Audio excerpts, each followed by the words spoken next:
All right, we're going to call the select board meeting to order for Monday, September 14th at 2020 at 7:03 p.m. First order of business to review the agenda for addition, removal, or adjustments of items. We have one to add. We're going to add this under the consent agenda. There was curb cut application, and we're going to put that under agenda item 3.4. For approval for the Public Works foreman's recommendations. So if everybody's here, it looks like everybody's on mute. So if you need to talk, either raise your hand or send us a chat or let us know somehow. Public forum. See, an opportunity for citizens to briefly share comments and concerns with the board about matters not already on the agenda, and this should not be a lengthy discussion for anything 5 minutes or less. So if anybody has anything they want to add at this point, otherwise we'll move on. Can I jump in, Michelle? Krista Seringo. Hi. Go ahead, Krista. Hey, I see that the sidewalk project is on the agenda, so I don't know if it's appropriate to chime in. I'm not sure I can stay for the length of the meeting till when you get to that point. But I was just hoping for an update and appreciate folks letting me share our concerns about the accessibility that's been an ongoing issue for the length of the project. So any updates that can be provided, I'll try to stay on if I can, but just wanted to chime in and say that we're eager to have some sort of resolution. I mean, I know that they're working in town this week with like touch-up stuff, and then the paving is supposed to be, final paving is supposed to be scheduled, but I don't think they have that yet. But I'll defer to Val because she probably has more information. A little bit. We had our construction meeting on Thursday, and we discussed this issue, and Chris said that the contractor was going to be there. In fact, I think they were there that next day to put not a hot mix or cold mix, but some other kind of pavement material in those gap areas between the pavement and the ramps to try to make it a more stable surface. And was that, I'm sorry, am I allowed to respond or no? Sure. Okay. Yeah, is that the material that I took pictures of and sent to you guys? Because I'm not sure, maybe they've been there since then. Are you talking about last Thursday? This would have been Friday of last. Oh, okay. So I guess I haven't seen since then. Do you know if it's more compacted than what I had shared pictures of previously? I am not sure. Perhaps Ian has had a chance to check it out. He was on the call too. I have. It's not compacted. I thought it would be something of a more hard surface material, but it's really not.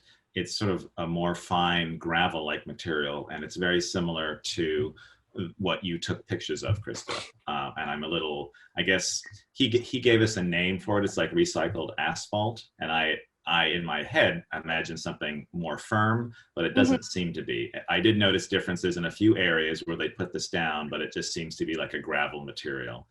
So I don't think it's suitable for the needs that we expressed, unfortunately. We'll bring that to their attention. Yeah. So is that the process? Yes, unfortunately, we'll need to talk to them again. I met with them today to answer another question that was brought up on Thursday, and heard that unfortunately, it doesn't seem like they will be back this week, which is unfortunate. And Chris was there. This was to discuss a height of a sign in one area, and they mentioned this to me at the end. I asked, is there anything else you wanted to talk about? And they said that it's looking like Hutchins can't get back this week. There's no sort of movement on this project or the Virgins project because they're on other projects. So that's unfortunate. So Val, I don't know what we can do about this. I don't know how many weeks we can wait to get it either paved and completed, or even to just have it so our sidewalks are properly accessible. So Ian, I mean, in Virgins, they've done final paving in Virgins already. I guess there's been Chris said there's been a skeleton crew that's been on doing Virgins, like touch-up work, similar to here, like a few odd things. But I know that they had an accident with one of the foremen there, and so that's through some complications into the works. But yeah, it's unfortunate. I don't know at this point how to address this and what we are able to do, apart from just keep contacting them and asking and asking. Squeaky wheel. Right. Well, thank you, Krista, for keeping us on this. So that's that then, I guess. That's unfortunate. Right. Well, I wouldn't say that. It's unfortunate. I wish I had better news. They have been responsive in terms of, when they came in and filled those areas that were large holes, and we could ask them to see if there's a material that is able to be more firm, that they could come in and temporarily put in. I think that would be the next step, and we could find out, and I'll let you know what that answer is if we hear from them this week. And we're dealing with Hutchins is the contractor doing the work. We deal, because it's a state project, with VTrans. We talk to VTrans, and VTrans in turn talks to the contractor. So I think we have a little bit more say in that, because we're dealing with VTrans in the state. Okay. Well, thank you, Ian, for following up with them. I appreciate it. And I guess I'll just wait to hear an update. Yeah, I'll let you know. Okay. Thanks, everyone. Thanks, Krista. Thanks, Krista. Take care. Okay. Scheduled appointments. First is the public hearing, proposed Bristol Unified Development Regulations. This is our second hearing. I don't know, Katie, do you want to do a brief synopsis, since we've already had one hearing of what this is, and then we'll open up to the floor. Okay. Hi, Katie Krupp, Meyer, Chair of the Bristol Planning Commission. So we've had this hearing before, and this is just another opportunity for people to ask questions, concerns. So what we've done is basically updated the Bristol zoning regs into a document that is called the Unified Development Regulations. And the biggest change to this document is that it contains subdivision regulations now. Just as a little background, Bristol is one of the few towns in the state that does not have subdivision regulations. So, this is, and besides that change, the inclusion of subdivision regulations, which is Article 9 now of that document, the other changes are all pretty minor, but they relate to that. Like, we had to change the name of the document. We had to change some definitions to, tie into this edition. The review process is a little different if you're doing a subdivision. And then the planned unit development section is no longer in section 6 of the zoning documents, but within the subdivision regulations. So then the big change is really the subdivisions and what are the subdivisions. So basically that allows Bristol people applying for different types of applications in Bristol subdivisions, or a commercial development that's on a parcel that's larger than 1 acre, to actually go through this process without having to go to Act 250. So a lot of applicants and a lot of people wanting to do projects in Bristol were interested in having this in our zoning, as part of our zoning. It allows residential developments to have 6 units. I always sort of fumble on this, so I'm looking to Adam. No more than 6 units without having to go to Act 250. Is that correct? You can shake your head or thumbs up, thumbs down. So currently under Act 250, since Bristol's a 1 acre town, if you add 6 units, you need to go. Whereas if Bristol has add up to 9, but triggering Act 250 jurisdiction. Similarly, Act 250 district Oh, Adam, you're cutting in and yeah, out. he has a microphone problem. Yeah, I know that. Sorry. But- Act 250, Act 250 triggers in Bristol on commercial development currently for a parcel of greater than 1 acre. 1 acre. Yes, if it's a commercial, if you have subdivision regulations, if this Bristol passes subdivision regulations, then the Act 250 trigger rises for commercial development up to a parcel greater than 10 acres. So that's kind of the big change. And so if there's questions regarding this, it's a pretty standard change. We didn't change any of our basic zoning regulations. Except for there were a couple things we did look at and we felt like they were improvements. One was the home-based business section and the campground section, and it was just a kind of clearing up of language and it made it more user-friendly. Also, we added the farm, let me get the wording right, Farm accessory. on-farm accessory, thank you. Which enables people to, on small farms, like sell a product that is on their farm without having to, just making that a possibility. They still have to go through a permit. But we didn't actually have a mechanism for that to happen before. So we feel good about this as something that will, support the community, support commercial development, support residential development, and basically keep everything else pretty much the same. So I don't know. Okay, when are we voting on these? November? Well, yes. Okay. And this is, it's going to be kind of a tricky thing because people really need to know about this because they have to request a ballot for this. Mm-hmm. So personally, I'm a little concerned about that.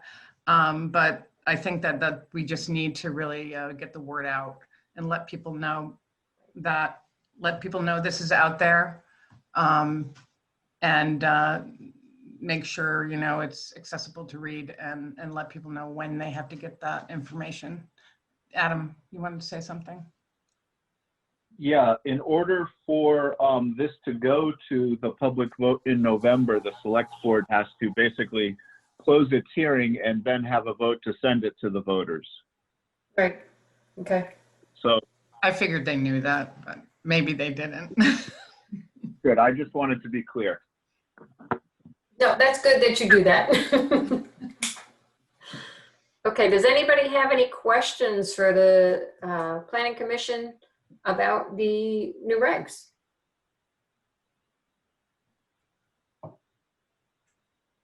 Cool. I have a question, but not so much about the new regs, but just you'd mentioned, Katie, about getting the word out. Would that be up to you folks to develop sort of a one-pager that could be distributed electronically and however else we might be able to do it? Or how would that part work? Honestly, I hope that's not up to the Planning Commission itself to do that because this is a town document that we're all, buying into. I think that as a town, we should get it out on Front Porch Forum, maybe Put it on the website, maybe Front Porch on the Forum, website. Facebook page. I'd love to send out a postcard, but I know that involves a lot of other things. Right. Yeah. No, I understand how it might go out. I'm just wondering how does it get developed? Who's responsible for developing this piece of information? I don't know the answer to that. Go ahead, Adam. Adam is raising his hand. Nope, we can't hear you, Adam. Hear you? No? No. Yeah, he has to set his phone up then. I don't know if he can. Sorry. The Planning Commission has already created a 1.5-page summary for this, so it's just a matter of posting that and sending it out. Mm-hmm. So that's the information. It's letting the voters know that they actually have to request this as opposed to, the presidential vote, and the other election issues, that they have to request this ballot. And that's kind of the tricky part, I think. This will, Go just ahead, Chris. This will be available for in-person voting as a standard line item. That there will be no change to process for anyone who shows up at the polls. It's only somebody who wants a mail-in ballot that we have to be concerned about. Well, yeah, and the ballots now are not being mailed from the town, they're being mailed from the state, so that's the issue. Val or Jen, is this something that maybe Sharon can get on Front Porch Forum, get on the Facebook page, get on the website? I think we can all work together to get that out. Okay. That would be great. Mhm. Anything else? Joel, unmute yourself. Could we put that letter into the Addison as a public notice? Sure. Independent? I guess so. Mhm. Yeah, I don't see why not. No, if we We can, can, Sure. we can do that. We should just get the timing right on that. Right. well, that's what I was gonna say, make sure it gets in so they can see it before they have to request the Hmm. ballot. Okay, that's a good idea. Okay, anything else? Okay, then I am going to close the hearing on the proposed Bristol Unified Development Regulations. And I suppose we need to make a motion to send this to the voters for vote in November. Mhm. Somebody want to make that motion? I'll make that motion. Okay, that's Ian. You want a second, Joel? Joel seconds. Okay, any Yeah. more discussion? Okay, all those in favor? Say aye, raise your hand. Anybody opposed? Okay, motion carried. Great job, guys. Great, terrific. You're free for the night. Thank you. So just logistically, if and when the regs get approved by the voters, there's a 60-day window in which somebody can petition to have them rescinded or revoted. And after that 60-day window passes, then they become effective. Okay. Cool. Everybody shaking their head, so good. Okay. How much time do we have? Thank you, Great. Katie. Thank you, Chris. Yeah, Thank All you, your hard work. guys. all good work. Do you want to do the consent agenda? See if we can get that done before the next. Sure. There's a message in the chat from Porter about, do we mail the ballot page in separately from the other ballot pages? No, No, I think that, I was gonna say, I think it can all come in the same envelope. They're probably going to have to mail them separately, because if they get them separately in the mail, we're not going to be able to track it. Hmm. So if they request a ballot from you for that, will they get an envelope to return, Jen? Yep, they'll get all the normal things they do get to return, but they should return it separately if they're returning their absentee ballot that they've received from the state, because tracking will be a nightmare if they don't. Okay. Good point. Okay. Okay, so consent agenda. We got 3 items. Recreation Department request for authorization to apply to Rise Vermont funds with Bristol Recreation Club for a water filling station at the Bristol Rec Club. Recreation Department request for authorization to apply to the Vermont Division for Historic Preparation for a 50/50 grant to repair the bell tower and related roof leak. And NH Muscles request for authorization to hold a coin drop October 11th, 2020 in the area of 15 West Street. Does anybody have any questions on any of those items? And we also have the curb cut application. Oh, that- that's right. I'm sorry. or Curb cut added- application. and it's posted on the website now, and there is the foreman did recommend approval with some comments about installation of a culvert with minimum sizes, and needs to access the road flat, 17 feet back. Talks about cover material and suitable compaction.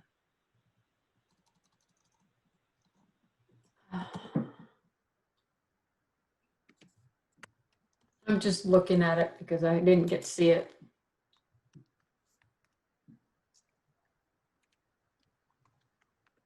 Does anybody have any questions? And it's Go ahead, like Joel. as an agricultural access. So this is not a driveway permit? It's well, it's an access permit to the highway, to the town highway. Valerie, where is that on the website? It's Danny and Deborah Grace, and it's 21 Purnton Road. They're looking for agricultural road frontage, approximately 65 feet south of our current driveway on same side of road. That looks to use current driveway for this. Hang on a second, I gotta read the rest of it. I guess I have a question for Eric. Include to make a landing to process our firewood. So Eric, are they talking on the road, on the side of the road where they currently do their wood? No, it's on Purrington Road. So so up the hill Yeah. a little Yeah, bit. you go up past their driveway, and Mhm. it's about 50, 60 feet past their driveway, headed up towards Scott's on the left. Okay. So is We're he, gonna make a log landing in there. so he's not gonna do it on the opposite side of the road anymore? No, there's a little bit of tension going on there. Got it. Eric, is there, if what you approved is if they turned that eventually down the road, maybe into a house lot, would that be approval, or would that have to be taken out and redone? The If culvert. it's agriculture, they would have to do at least a change of use permit for the driveway to upgrade it. So that driveway, if there was gonna be a house in there at a later date, it's not acceptable. They'd have to redo it. They would have to cut some trees and stuff in order to make it legal. Yeah. I just don't want to get in the same trouble we did on Lower Notch Road where we got somebody putting one in. And I don't expect that from these people who are doing it. There's no comparison. But I just Right. sure we're not coming back and say there was only an inch of dirt gravel over the culvert and the log trucks crushed it and this and that. That's all. Well, No, I mean, Eric, your requirements, what I'm looking at, that's what you would normally require for a culvert anyway, right? Right. The culvert and the material is what I would normally require for an access. And I Okay. did put down specifics as far as depth, compaction, Mhm. types of culvert. So that's all listed in the application. Yeah. Mhm. Okay. Okay. Any other questions? Go ahead, Peter. I'm just a little confused. I would think that an access is an access. I mean, I can see you'd have to change, get a change of use if you wanted to put a house in there, but I don't understand why you would have to change the access. I mean, you have to meet your site distance and everything to get an access permit, don't you? Correct. I didn't know if there was a difference between a driveway one and an agricultural one. I didn't know if there was any type of differences between them both. So the only difference between that I didn't do on this one was because it's only going to be doing for log trucks was once a year, was there is some trees that need to be cut in order for a regular house driveway. I didn't put them down as far as being cut. But everything else is what I would normally put down for a driveway. And also, it No. is reasonable that if there is a change of use, that they need to reapply for their access permit because conditions of the road or the surrounding area might have changed at that point in time in the future. And that would give the select board the opportunity to add additional conditions if necessary. So they would, if they did want to make that a house site, they'd have to reapply for a change of the curb cut access.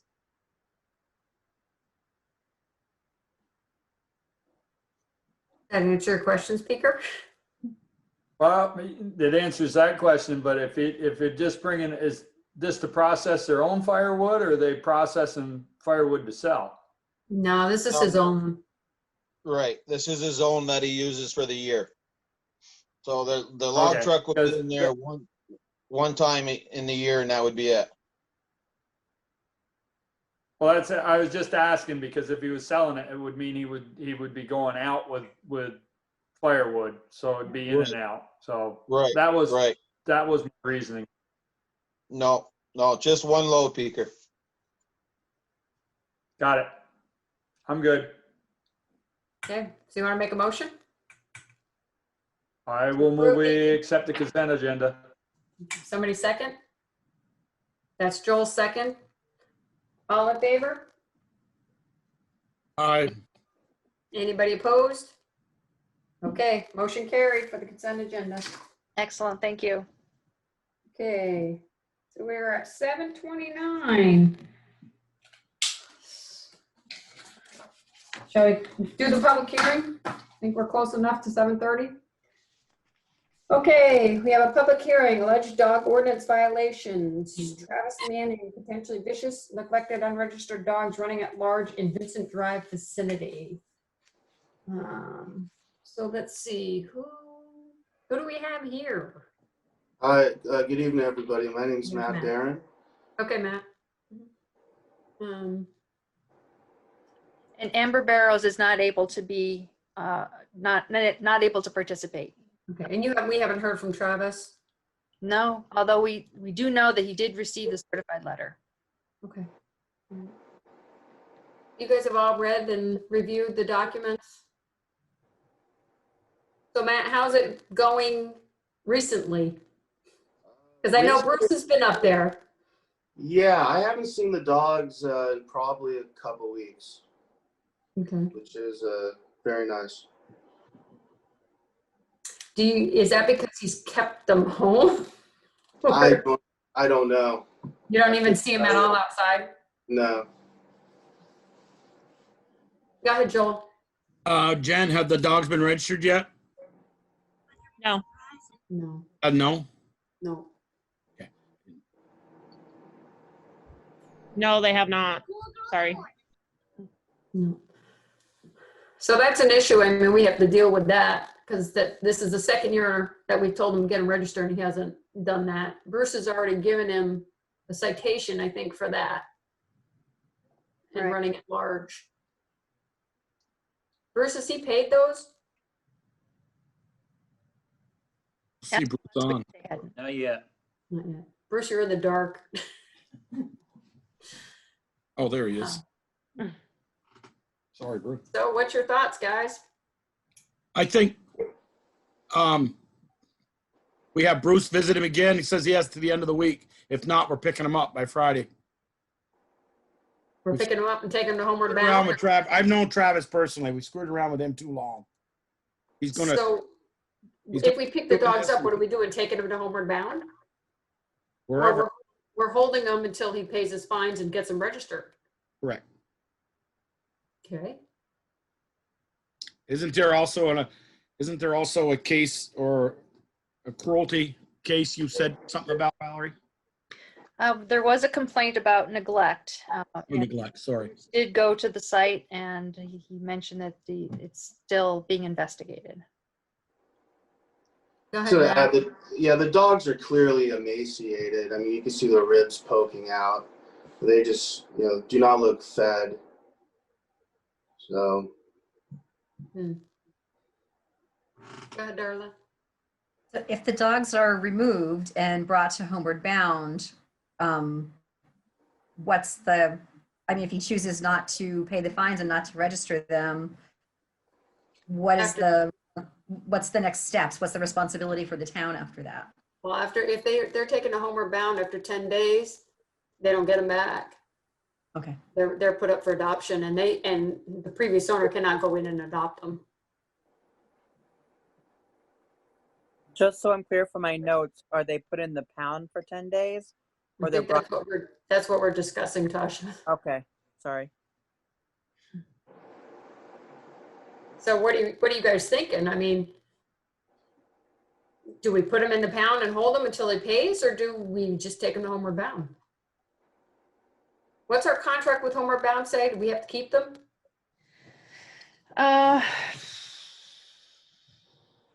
I'd have to look back at what that was. I believe the contract says we have to hold them for a certain number of days, but Mhm. pound that we have is in no condition to hold any animals.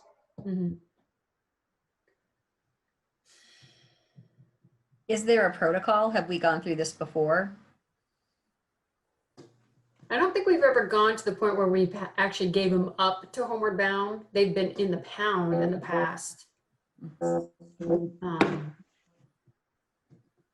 actually, Greg West's dog, Bo, but that was running at large. Right. So we were able to get him that way, and he ended up at Homeward Bound. Yeah. If we don't have a pound option in Bristol, can we use a neighboring towns perhaps and allow for 10 days to see if registration happens? Well, I know Eric said Starksboro brings them right down to Homeward Bound, so. Is that right, Eric? Yep. Yeah, we bring them right, when we get them, we take them right down. I mean, I don't know if they are not well taken care of. I don't know that I want to give them back to them.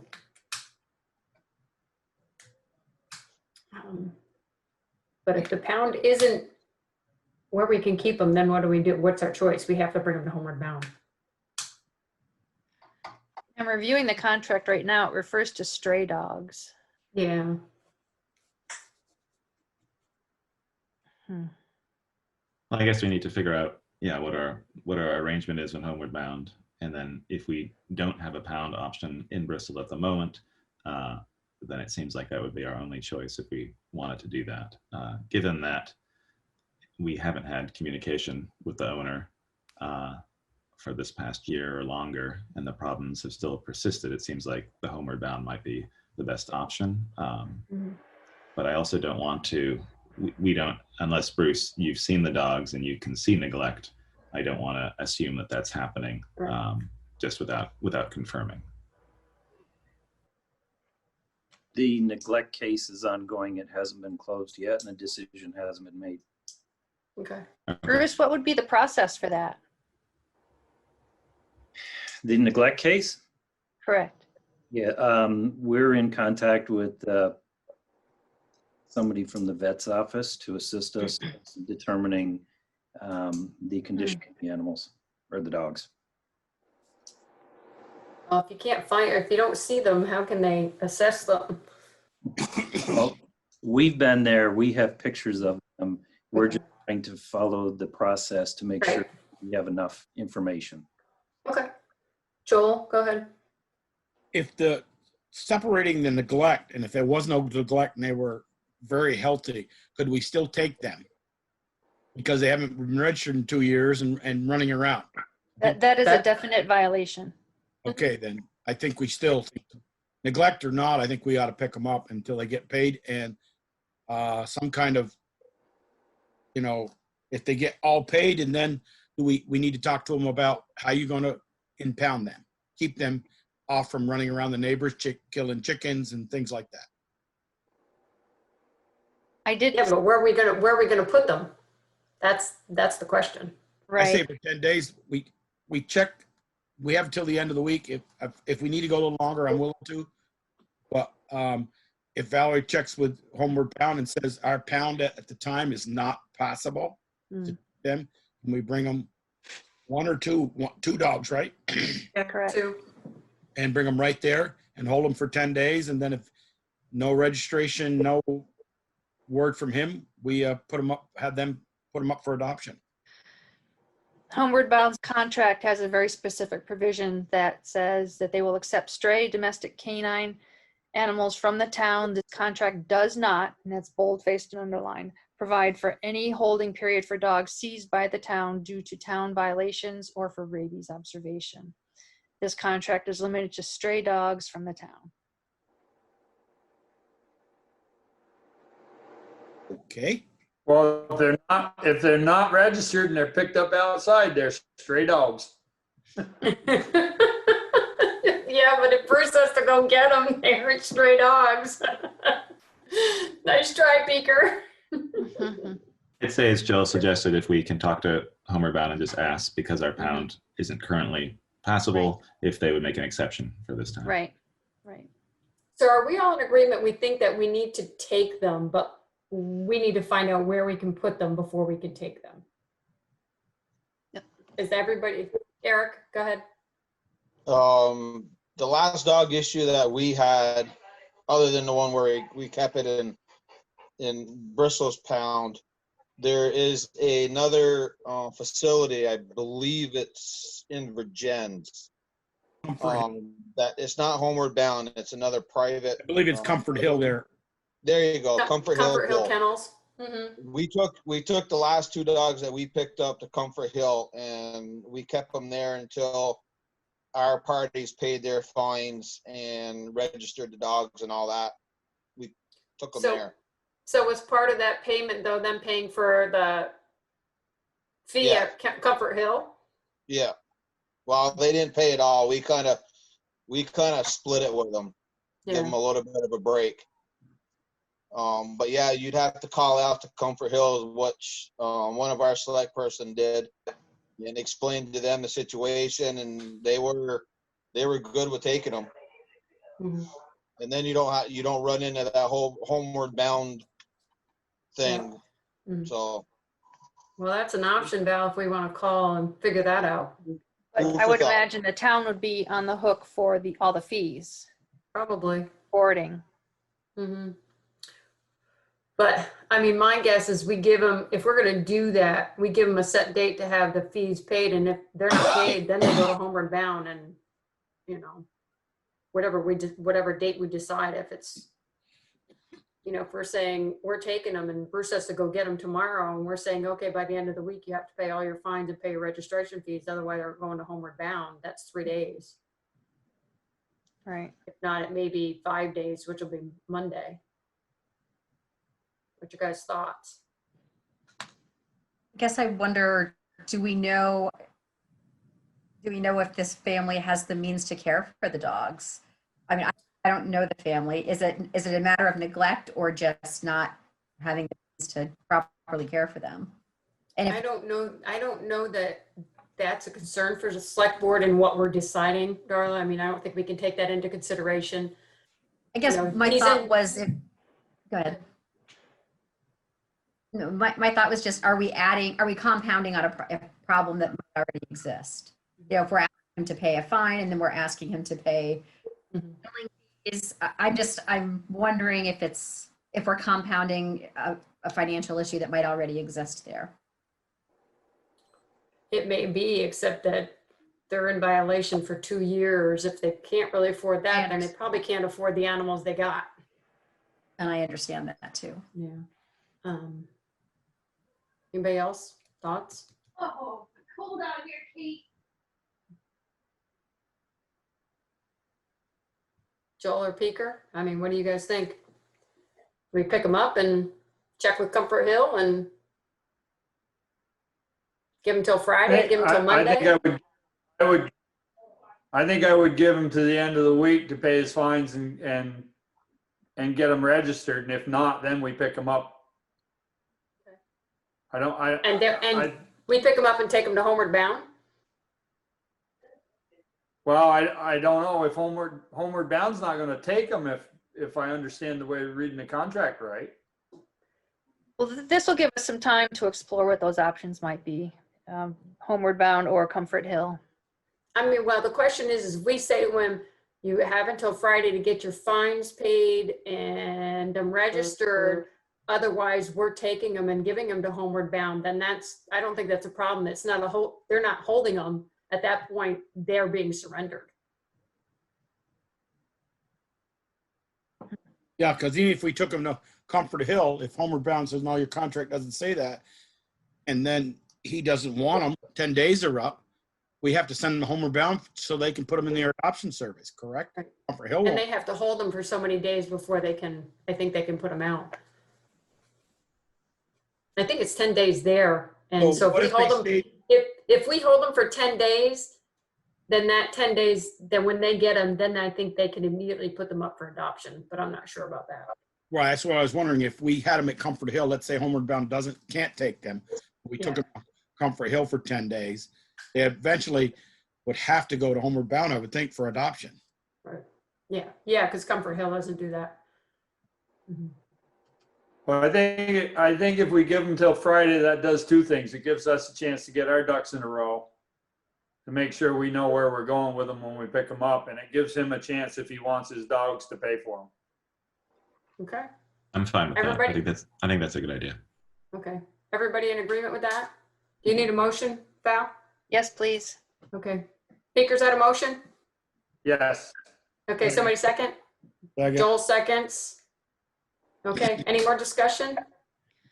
Jen All has those, messaged a question about who pays the Comfort Hill bill if they get turned over to Homeward Bound.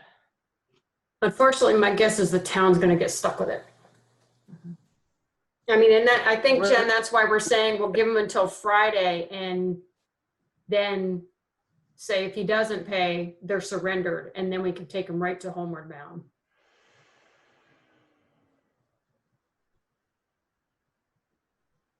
Yeah, we're gonna end up with a bill. If he doesn't want the dogs, we're gonna end up with all the bills anyway.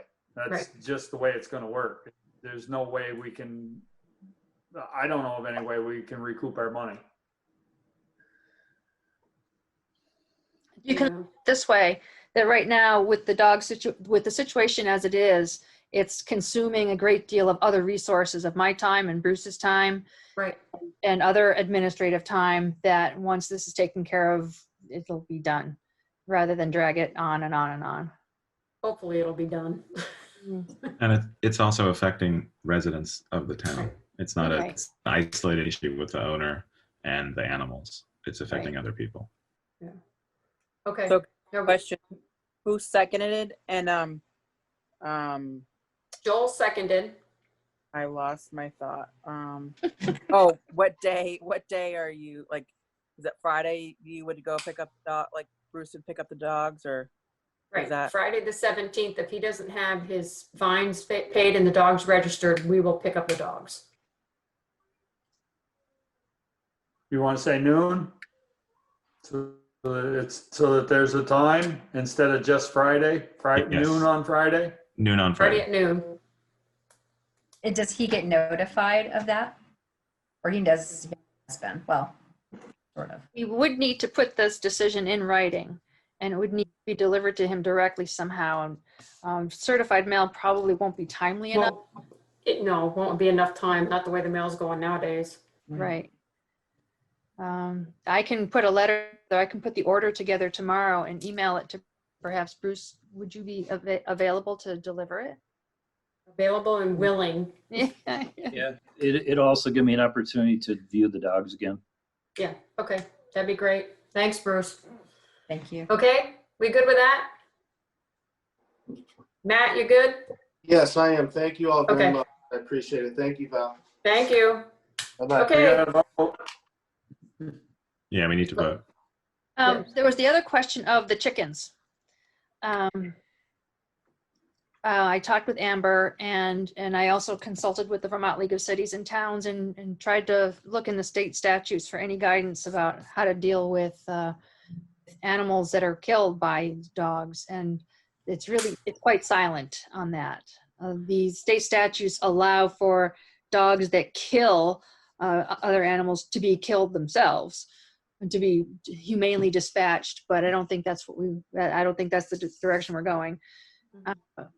But all Amber wants is to get she wants somebody to not reimburse her for the chickens, but she just wants them replaced. And cities and towns advised against the select board involved in that because it becomes more of a civil matter in that case. Right, and I agree. I mean, it's no different than the issue with the dogs out on Hardscrabble. It's really becomes a civil issue. Does anybody disagree? Okay, so unfortunately, she'll either have to write him a letter or get an attorney to write a letter or something, which will probably land on deaf ears, but I don't know. Okay. Ready to move on? Can she request us hold a dog for killing the chickens? Because I know, like you said, a dog that kills chickens can be put down. Mm-hmm. So if she were to make a formal request that the dog killed her animals, would that be a route for us to take the dog? She has not made that request, and that would be under the premise then that we would have the dogs destroyed. Well, I guess That's her other option if she wants to file a complaint. Right. But we don't have to agree to put them down, but we can agree to take them from them. I mean, part of the reason they may be chasing chickens is maybe they're not being fed, maybe they're hungry. I don't know, but we don't necessarily have to say, yeah, we're going to put them down. Go ahead, Joel. does that provision, I like Peaker's idea there, if she files a letter, if she's asked for reimbursement, I think that's some given there that she wants some action, number one, replace our chickens. And does that give us the remedy to say, okay, homeward bound, we have a dog that's killing chickens and we want to, you said there's some options that we can't, like if they're strays or this or that, they'll take them. Just want to know if the contract says if they're killing chickens, we can go right to homeward bound with them and not go to Comfort Hill. Well, they're saying if it's a violation of town regs, then they won't take them, if it's a holding period. Right. So, I mean, the fact that we're going to take them and surrender them, they'll take them. Right, they become strays at that point.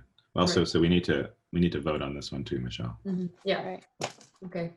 All right. All those in favor of the motion to give them until Friday at noon to pay their fines and register? Any opposed? Okay, motion carried. Okay, regular business. Chief Brett LaRose and firefighter candidate interviews. Okay, I hope I do not butcher this. Adelaide Ostrer, Timothy O'Toole, and Caleb Rockwood. Okay, I see.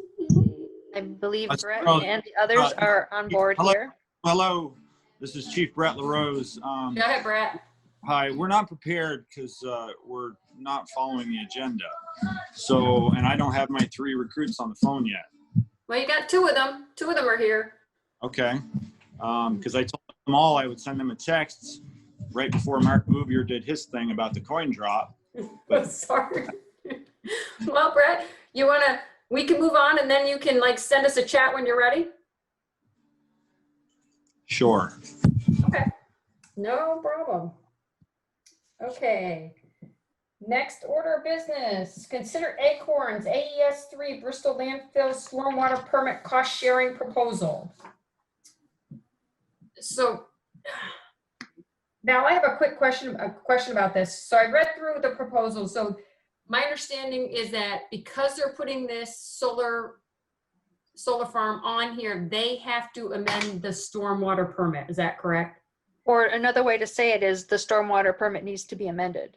And because they initiated this project, they've stepped forward to manage that process and take responsibility for this initial step. And they're proposing that going forward, if future changes happen at the property, such as if the public works facility gets modified in some way, we may need to amend the stormwater permit again. And that's what this proposal is intended to address. This is Ben Marks. Can I jump in with just a little bit of a correction there? Okay, sure. Go ahead, Ben.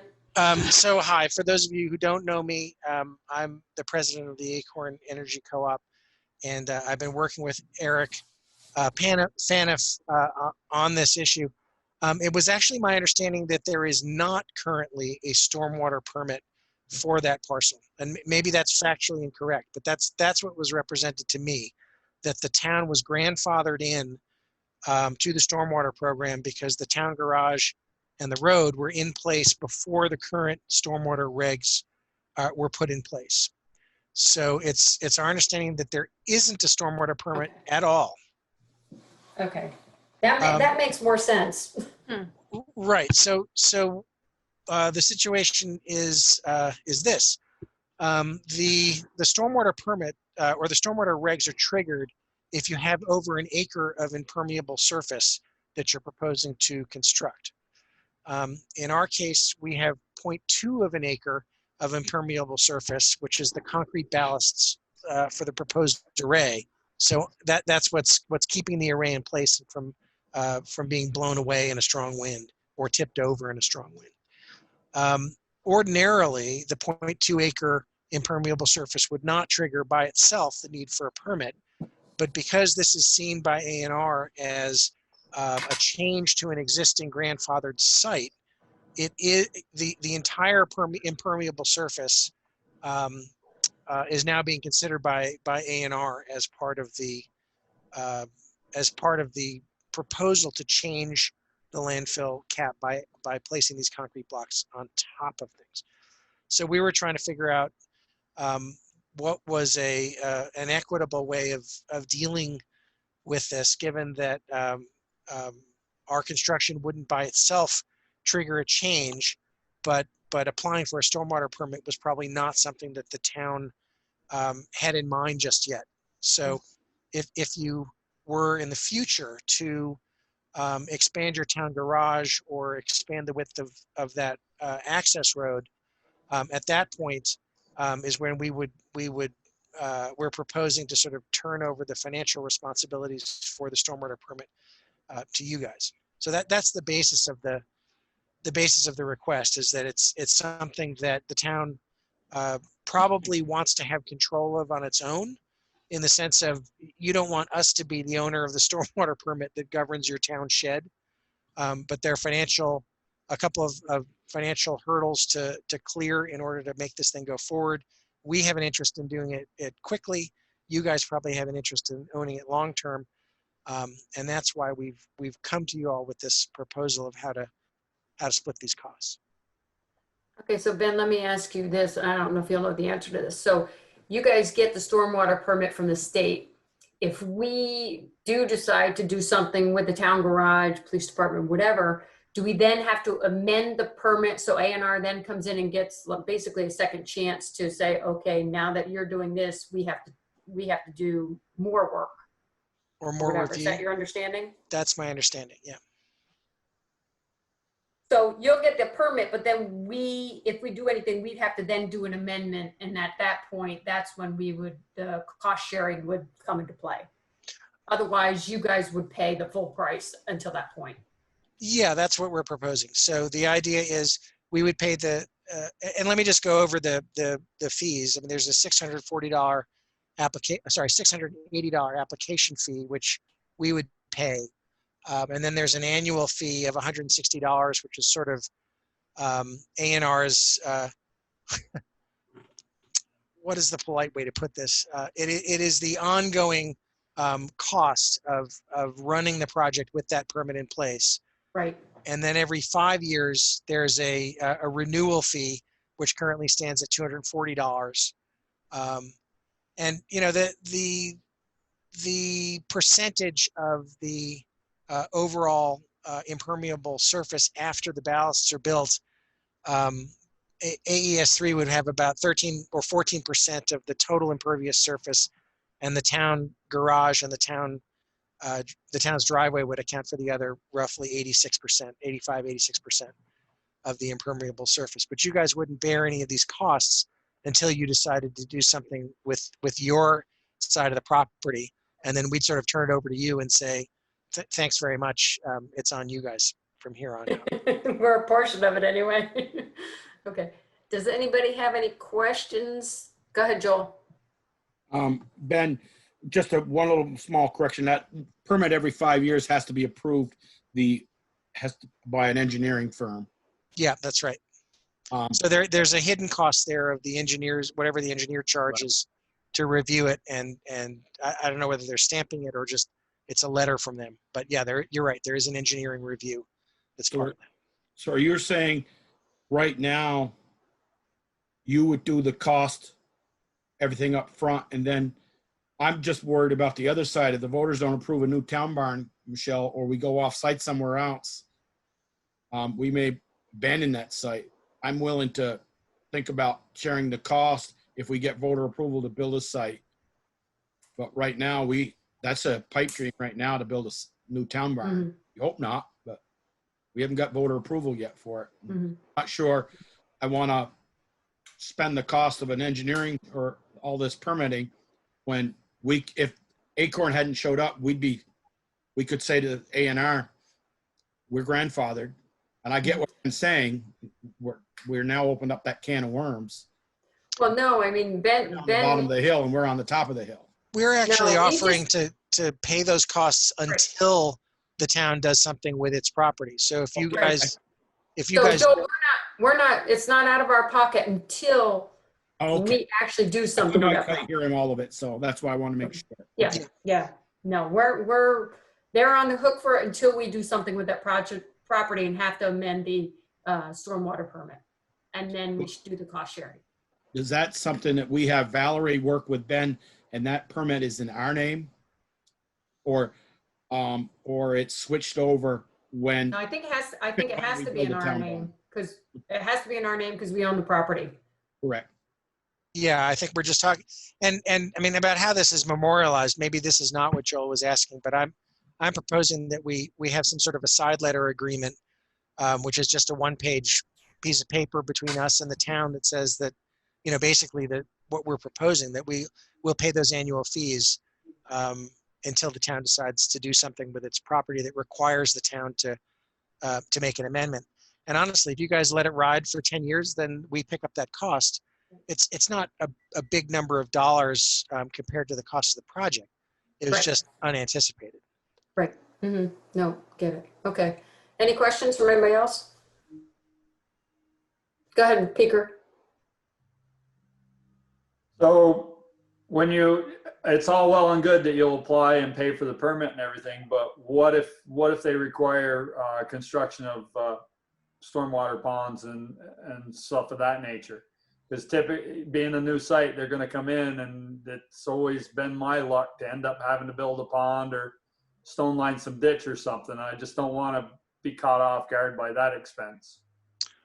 Well, in terms of the engineering of the solar project, I think there is a pond that's part of the solar project's design, which will be reviewed by A&R. I don't think they're going to look at the ditches or, you know, your ditches or anything. They're looking at specifically the stormwater runoff issues that the project is causing, which I think we agreed to pay for that anyway. So there is some engineering. There is a pond. Or not a pond. It's really a swale with some grass in it. We don't think. Let me take a kind of giant step back. In general, forget about the landfill. If you just go to a regular old field and put in solar panels without a concrete ballast, the solar panels themselves are not considered an impermeable surface. So you could put a project like this in a cornfield, and there'd be no stormwater permit required. We require to put in the stormwater permit and, you know, have a way to deal with runoff that's really theoretical at this point because of the concrete ballasts. The irony is that the concrete ballasts are going to be under the panels, and so rain will never fall on the concrete ballasts. It's going to sheet off the panels just the way it would as if it were a cornfield. But because of A&R's regulations, we're sort of trapped in their loving embrace, if you will. And I think that in terms of the review of the plans, it's the review of the solar project plans, not of the overall town parcel. At least that's my understanding from the folks at Aegis.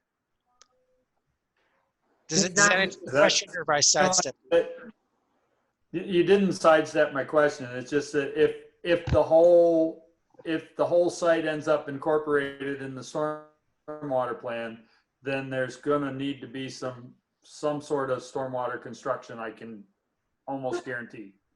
And we need to be prepared for that if that ends up being the case. If they just look at the solar field, that's great, but they got a chance to get their foot in the door. I don't know what'll happen. Yeah, and I guess we can't guess. We'll just have to wait and see. Joel? I guess I agree with Peeker, knowing what I know up in our Heinsberg area, Commerce Park. I put a lot of time and effort in that. And they could look at all that soil where the town 2 barns are, the dog pound and all that, and say that water's going down that hill towards those solar panels. So we're going to have a retention pond down there lined with stone and with a culvert that raises so all the bad soil stays down, which is not a bad thing, but I think he's right. They're probably going to require that. And are we going to then, our previous soil on the top, are we paying for that pond at the bottom or passing it on to Acorn until we build a new town barn? Well, I don't think Acorn was agreeing to solve the town's water runoff problems that weren't related to the solar site. So I guess No, I agree with you, Ben. Ben, I do agree with you there, but here again, we could tell A&R, we're grandfathered if we didn't have you guys down there. That's triggered us, I guess, so to speak. It was going to catch up with us eventually because we're going to build a new town barn, but they're going to want that water to go somewhere. So I guess the question is Ben, I mean, you're not going to know until they come in and look. That's right. And I don't know if they're going to do a physical inspection of the site or whether they're going to do a desktop analysis of the plans that Aegis is providing them from the engineer. If they only look at the solar field, we're golden. If they throw everything into the mix, there's going to be other expenses, and we just need to be prepared for that. And it's not that we shouldn't take care of our stormwater. I'm not saying that. I just want to be clear that when A&R gets involved, there's a possibility that we could end up having to upgrade some of our stuff. Okay, so here's my question to you guys. Are we agreeable to the plan as it is, assuming that there's no additional expenses that come up? I'm okay with it. I mean, they're looking to take care of their end of it and take care of any cost that would be associated with what they're doing, and I don't have a problem with that. Okay. Joel, Darla, you guys good? Joel? Okay. Ian? Yeah, I'm fine with that.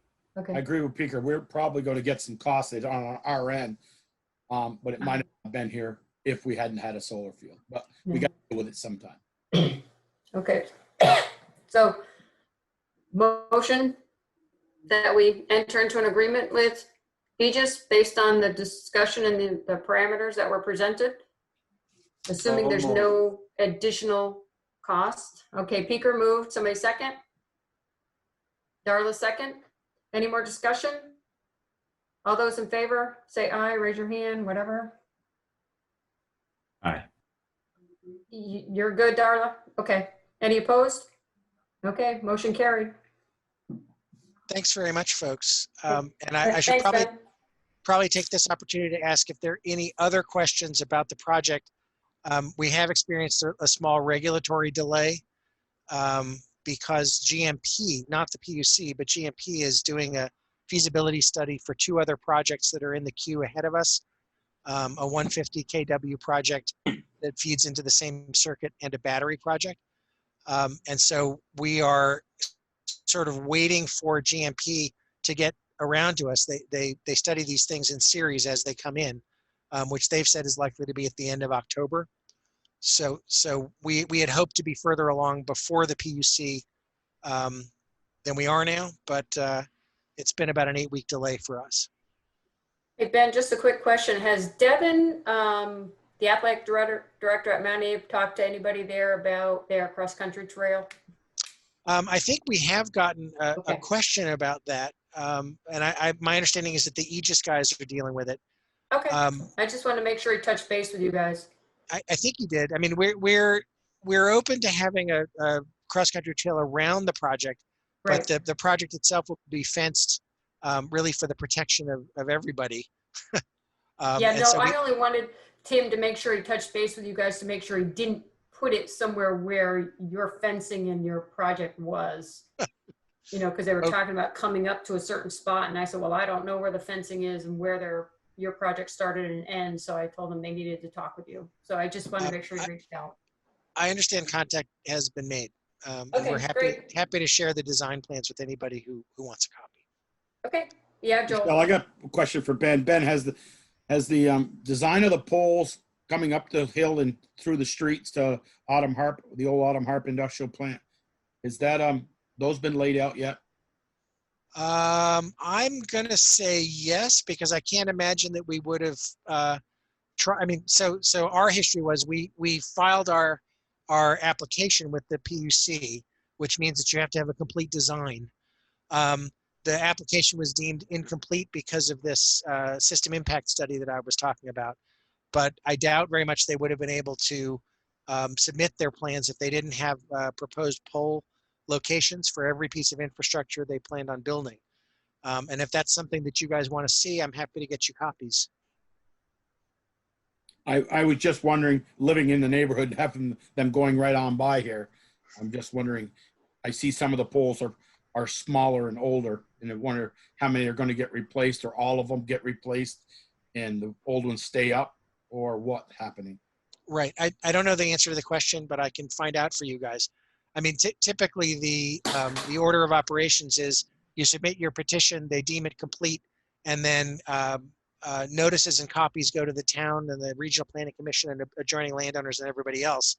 We submitted our petition and they said, you need this system impact study and we're not going to let you add it. We asked for an exception on that requirement and they said, not at this time.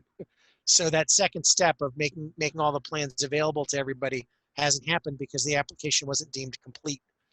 But Joel, if you want to get a copy of those, or if the whole select board wants a copy of what was submitted in August, I'm happy to make that happen. Okay, because I was over there the other night walking around, and there is a bunch of stakes with flags on them now. It looks like that's going to be the perimeter of the solar field. I'm just a little bit far from the day-to-day operations on the ground, so I can't say yes or no to that. Okay. And Joel, if those stakes are on the outskirts, it might be the cross-country trail because they were putting flagging up too. Okay. So that's great. Well, Valerie, I'll get you a PDF of the plans, and Joel and everybody else can have a look at where they propose to put the poles. Okay, great. Thanks, Ben. Sure. Thanks, Ben. Okay, let's go back to Chief Brett LaRose and the firefighter candidates. Michelle? Hello, Go ahead, can you Brett. hear me, Michelle? Yes, we can. Okay, all right, let's see if my video works here. There we go. All right, yeah, good evening. Sorry about that. I was following along the agenda and I wasn't prepared. So, but here I am. So, Madam Chair, members of the Select Board, I come before you this evening with three Bristol Fire Department candidates. Mr. Timothy O'Toole, Adlai Oster, and Caleb Rockwood. These three young men, I've had the opportunity to meet with them all, spend a few hours with them on a Saturday and provide them a kind of high-level overview of the fire department and the services we provide and expectations. And then last week on Wednesday, that would have been September 9th, the three fire chiefs, Valerie, we facilitated 3 consecutive interviews with these candidates. And I think I can speak for all of us when we came out of there and were impressed by what they each had to say. And I think they will be contributing members to our organization. We're also extremely pleased that with the timing of this, with recent recruitment efforts, they will be able to begin the Recruit Firefighter, the Firefighter 1 program that begins October 1st this year. Actually, the Bristol Fire Department will be hosting this course at least for a little while due to COVID. And but yeah, those three gentlemen, Caleb, Adlai, and Timothy, are all on the telephone if you have questions for them. Anybody have any questions? Well, you must have done a very good job, Brad. Answering questions. Well, I guess I would ask either Timothy, Caleb, or Adlai, do any of you have any questions for your select board? Not at the moment. Excellent. So they start October 1st. Is that in person, Brett, or is that Zoom? That is in person. That's fire department training, in-person fire department training. So we're utilizing the fire station's apparatus bay to maintain physical distancing. Cool. So well, good for you guys. Much better to do it in person than Zoom. I guess I have just more of a comment for them. First of all, thank you, gentlemen, for stepping up and serving your community. I hope to see you quite some time over there. I missed you last Wednesday night. And as the assistant chief, Kevin LaRose, said the other day to me, you are ready for odd hours, low pay, but a cool helmet. So congratulations. I hope you get a lot out of rookie school. It's a great school. Tom Estee does and his crew do a great job. And I'm going to look forward to seeing you. Anybody else? Okay. Okay, please say welcome aboard. Thank you very much, guys. Somebody need to make a motion? To accept the candidate. Motion to hire. Motion to accept. Second. Peaker motion, Joel seconded. Any more discussion? And Ian has stepped away. He's not feeling well, so. All those in favor? Right. Say aye, raise your hand, whatever. Any opposed? Motion carried. Welcome aboard. Thank you, Brad. Thank you. Yes, thanks again. I'll appreciate your support as always. And certainly we are looking forward to having Timothy, Adlai, and Caleb on board. So thanks. Have a good night, everybody. Thank you. You too. Good night. Bye-bye. Bye. Okay, next order of business.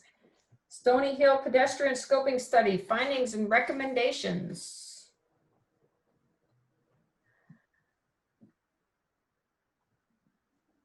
Dayton, if you're talking and we can't hear you.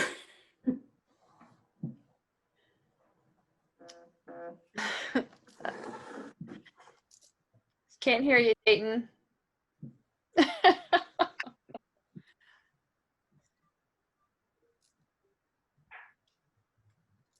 Can you talk into a phone?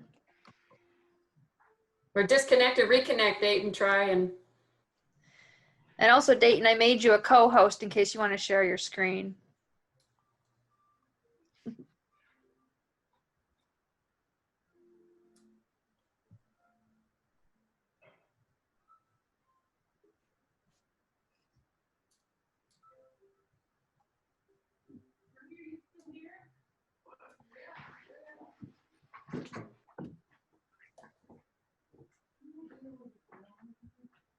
Valerie, while we're waiting, are you going to a solid waste meeting, Zoom on Thursday night? Okay. It's just one budget thing. Meredith, are you asking something? Me? No. Oh, I thought somebody said something about a budget thing.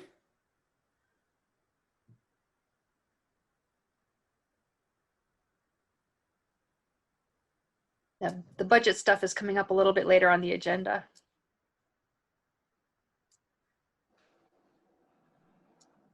I think Dayton's having a hard time. Mm-hmm. Dayton, you want to try and figure it out? We'll move on to the next subject and you can either disconnect and reconnect. Text us, put a text in there when you're ready.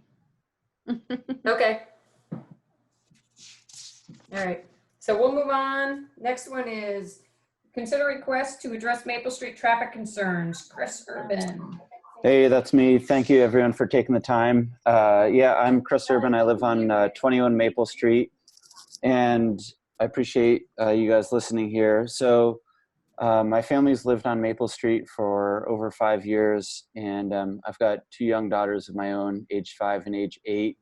I've got numerous families, young families all around me on the south end of Maple Street as well as the north end of Maple Street. And I guess it's just my own observation as I don't want to speak for my neighbors, but you know, we've observed people speeding for years here, and we're just concerned with all the young kids running around, crossing the street. All the kids that we know are age 12 and under. And I think if I do a quick head count, there's probably about 25 kids if you consider the whole stretch of Maple Street. And on the south block here of Maple Street, I think there are 5 or 6 families with, you know, several kids in each household. So I just wanted to raise my concern to you guys and just kind of openly brainstorm if there are ways that we can mitigate some of the speeding in a sensible way. Some of the things that I would hope you would consider, when they redid the sidewalk here, the kids crossing sign came down and it never came back up. Possibly a speed bump. So with some of the road construction that they've been doing, I think that's helped slow traffic down, but people are still speeding. And I looked into Burlington, something they've done on Pine Street and a couple other streets. They've enabled residents of certain neighborhoods to do a more creative crosswalk. So that's enabled residents to feel a little more ownership of that space, and it kind of personalizes the road. And although you guys just did a great job, the road crew, of repainting the crosswalks, maybe we could do something a little more creative that would catch people's attention. And the last thing, I was just picking up my daughters after school today, and I saw there were 2 cones on North Street, and I just wasn't sure if they're gonna bring back, you know, like a pedestrian barrel or whatever you use, but something a little more formidable to indicate that kids are crossing North Street. So thank you, and I'm just here to listen to your ideas. Thoughts, comments? Go ahead, Joel. Well, I think first of all, we ought to have, I think I know where you live, Chris. You live across the road from, if I ran through Church Street stop sign, I'd almost run into your house, correct? That is correct, yeah. LaRose's house, across from Chief LaRose's house. I think first thing we ought to get the child, you know, The children at play sign. Yeah, that that's was what I'm down by talking about. Foster, Yep. Cecil Foster's lawn there. And I think that's got to go up immediately. It's got to be somewhere over in the barn. You can't put that up, Joel. What's that? That can't go up Why? because VLCT recommended to take it down years ago, well, a few years ago, because it basically says that if the town puts a sign up, the town is allowing kids to play in the street. So because of VLCT's recommendation, that's why the sign came down. Well, I think we ought to have a sign that says slow children playing. It doesn't say they were in the street, just says kids will be kids. We all had them. And right. I understand that, but I'm just saying what VCL or VLCT said. By having them children at play signs up, it says that the town allows kids to play in the street. Okay. All right. Well, I think also we had if Bruce, maybe you could get the portable speed sign card over there. We can do some actual testing and see.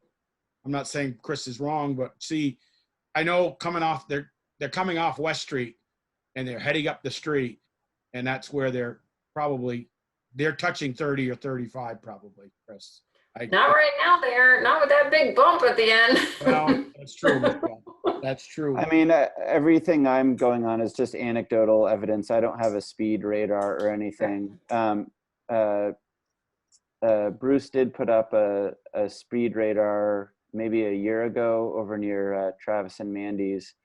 And I don't know if that was helpful. You know, I think you're right, Joel, like having some data to look at this objectively might be a good idea. But what I do know is that there are all sorts of kids all day, every day, going back and forth, and you can't put a dollar amount on a kid getting hurt or killed. No, you're correct. You're correct. And I will give you a little information about the orange traffic cones. You notice the 2 cones they have on North Street, either side of Spring right now. They're down further away than normal on the crosswalk. I did notice that. That's being an old school bus driver for Bristol Elementary for many, many years. Was 3 buses come down that street and go left, and they couldn't make it when that cone was right on the crosswalk. They couldn't make that corner. And the residents didn't want them coming down Garfield Street. We couldn't go down Garfield Street because at the top of Garfield, there's a telephone pole. It's right close to the corner between the sidewalk and the corner, and the buses have to cross the road into Garfield Street quite a ways to make that corner. And then coming off by the market was tough with cars there, so they had us come down Spring Street. That's one of the reasons why that cone's up there. You asked about the cone. Sure. Thank you for the explanation. But I'd like to see us get some data there, and maybe, you know, I know Bruce is listening, so he'll probably put maybe a guy in a car there, because I talked to him, Andrew, the other night. He was up by Pine Tree Gardens. He says, boy, the people like to come up through here, even on North Street. I said, yeah, I lived up there, and yeah, they do. So, and I talked with a new neighbor across the road that bought crossing Pine Tree Gardens, and she says they're very appreciative of seeing the police up there, and it slows them down. So, I'm not sure. Anybody else? I'm not sure I agree with VLCT's comment.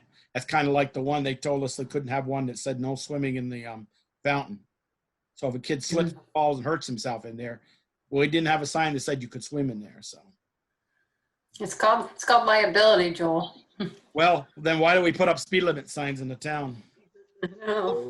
Somebody do 50. You can't tell somebody do 40. I don't believe in that theory. I really don't. But I understand what Eric's saying, because we tried to put no diving at Bartlett's when water is low, and we couldn't do that. We'd rather have people dive and hitting their head. Oh, well, we couldn't put a sign up. You must have common sense. No common sense. Can't use that. Brett, you got something you want to say? Yes, if I may, I just would like to add to this conversation. I am also a Maple Street resident. I live on the corner of Church and Maple. I am almost neighbors to Chris and Mara. And it's granted no scientific evidence, but I've lived here for, I don't know, 10 or 12 years now, and people do travel over the speed limit down this road, and it amazes me the velocity they're still going when they pass the intersection of Maple and Church as they're approaching the West Street intersection. As you all know, there's not a lot of room there. I mean, certainly when I was a young father, I was personally chased some people myself out of anger. But it is definitely, it's a concern. Yeah, enforcement's always the way to go. You throw up some cones or whatever, that stuff is all temporary. You know, it's education. You got to constantly remind people they need to slow down. I mean, 30 miles an hour is too fast on the side streets of Bristol. It's the bottom line. I know that's a bigger conversation, but 30 miles an hour on those side streets is way too fast. Granted, I'm older now and I speak with a more mature voice, but you know, I'm a father, as Chris is, and as many others are on these streets and all throughout Bristol, and it's very concerning to watch these vehicles travel at the speeds they do. Thank you. Al, go ahead. I talked with Eric earlier about this topic and speed bumps in particular. And a permanent speed bump would be a problem for winter maintenance, but he did say that would be open to trying one of the temporary speed bumps that you can take out in the wintertime, where they're held into the road with pegs. I think we probably should make everybody aware that we have also discussed changing the speed limit on all the village streets to 25, and we haven't legally been able to do it because we agree that in the old village limits that traffic does move too fast, but we just haven't been able to find a way that we could reduce the speed and do it legally. That's because traffic study told us we couldn't. Yeah. Joel? Didn't that traffic study, this is pre-Darrell and Ian, I know, but didn't that traffic study tell us if we changed a sign, it wasn't legal to change that for 5 years and then it was grandfathered in? There was something about that, wasn't there, Peaker? Yeah, if we post the speed limit and we post it for so long, the issue then becomes an enforcement issue. You know, our police force can't enforce it. Well, we could have forced, if we put all the streets except, we were thinking about all the streets except north, east, and west and to 25. And they said, well, you couldn't enforce it for 5 years, or it was some kind of years, and maybe it wasn't 5, but if they were doing 40 up there, you could give them a ticket for 10 over, not 15 over. And that's what I'm wondering, if we just, instead of waiting for traffic studies and all this, we we lower it to 25, put the signs up, and if we get 75 to 80% of the people to do 25 miles an hour, we've done good. And then in 5 years, we can say, no, it's been 5 years and we're over that limit, or whatever years it was. And It was 5. Was it 5, Valerie? Yeah, yeah. The So, process would also, I mean, it's been 4 years since we started talking about this. We'd have done it, we'd had only one more year to go. But there's another issue, and that is that it has to be properly signed, which means that you'd have to have a 25-mile-an-hour speed limit sign within so many feet of every intersection. And our original idea was, like our signs now, that when you enter the core area, they're posted. There's not 30-mile-an-hour speed signs on every street. There's signs that say the speed limit in the area is 30. Well, I don't think there's any speed signs on any streets except north, east, west streets, and maybe the end of south when you come into the village, down by Hewitt Bridge. So if they said speed limit 25 unless otherwise posted, would that be legal? That'd be more of a Brewster. I think the statute says any road that's not posted is 30 miles an hour. Right. That's a statute. And I think that's Peaker's point, is we don't have any speed signs, so we'd have to put them all up. I have to head out here in a minute, but it seems to me like there are some short-term things that we could do to make an impact, and then maybe some longer-term things. The longer-term, maybe adjusting the speed limit. But in the short term, are we in a position to make a commitment or some kind of agreement that we could get some signage up, or perhaps a temporary speed bump, or some kind of radar to collect data? Well, I think Bruce can certainly put up the traffic cart when he's done with it on West Street, if that's his next road anyway.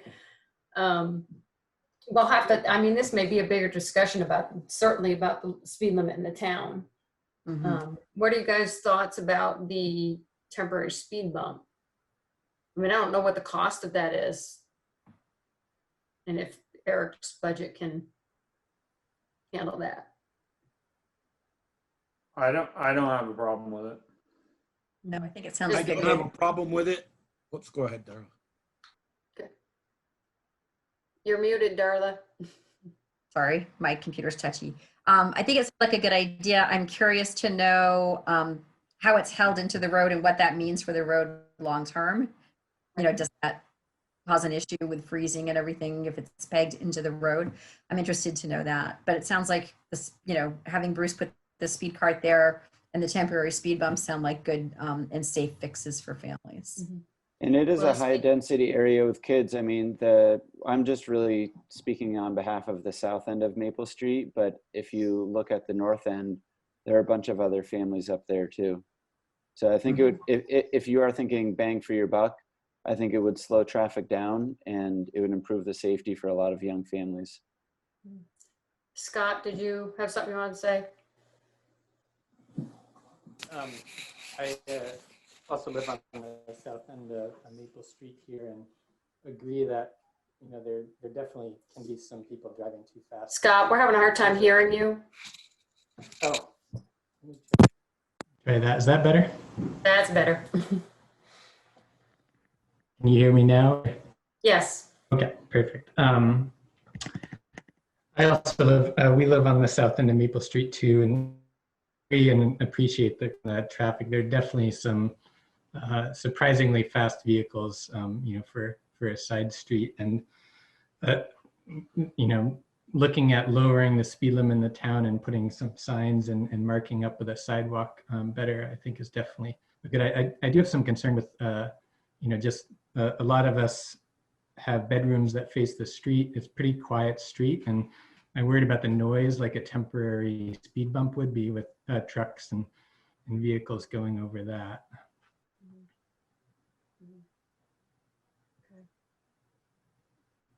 I have to sign out, so thank you guys. I guess, is there a timeline when I should hear back from people? Well, Val or somebody will get back to you if or when we decide what we can do or can't do. Okay, thank you guys. Have a good night. All right, you too. Go ahead, Joel. I think we ought to we've batted around changing the speed limit in this town for quite some time since I've been on the board. I think we ought to have Valerie do some research and how we can how can we do this to go to 25? And because I'm not opposed to in the summer months or 8 months of the year, a speed bump, but it's got to be out of there by probably the 1st of November. But where do we stop with speed bumps? What if my street's a cut-through street, Pine Street to Liberty? They don't have to go through downtown when they want to head north, when they come in from the west.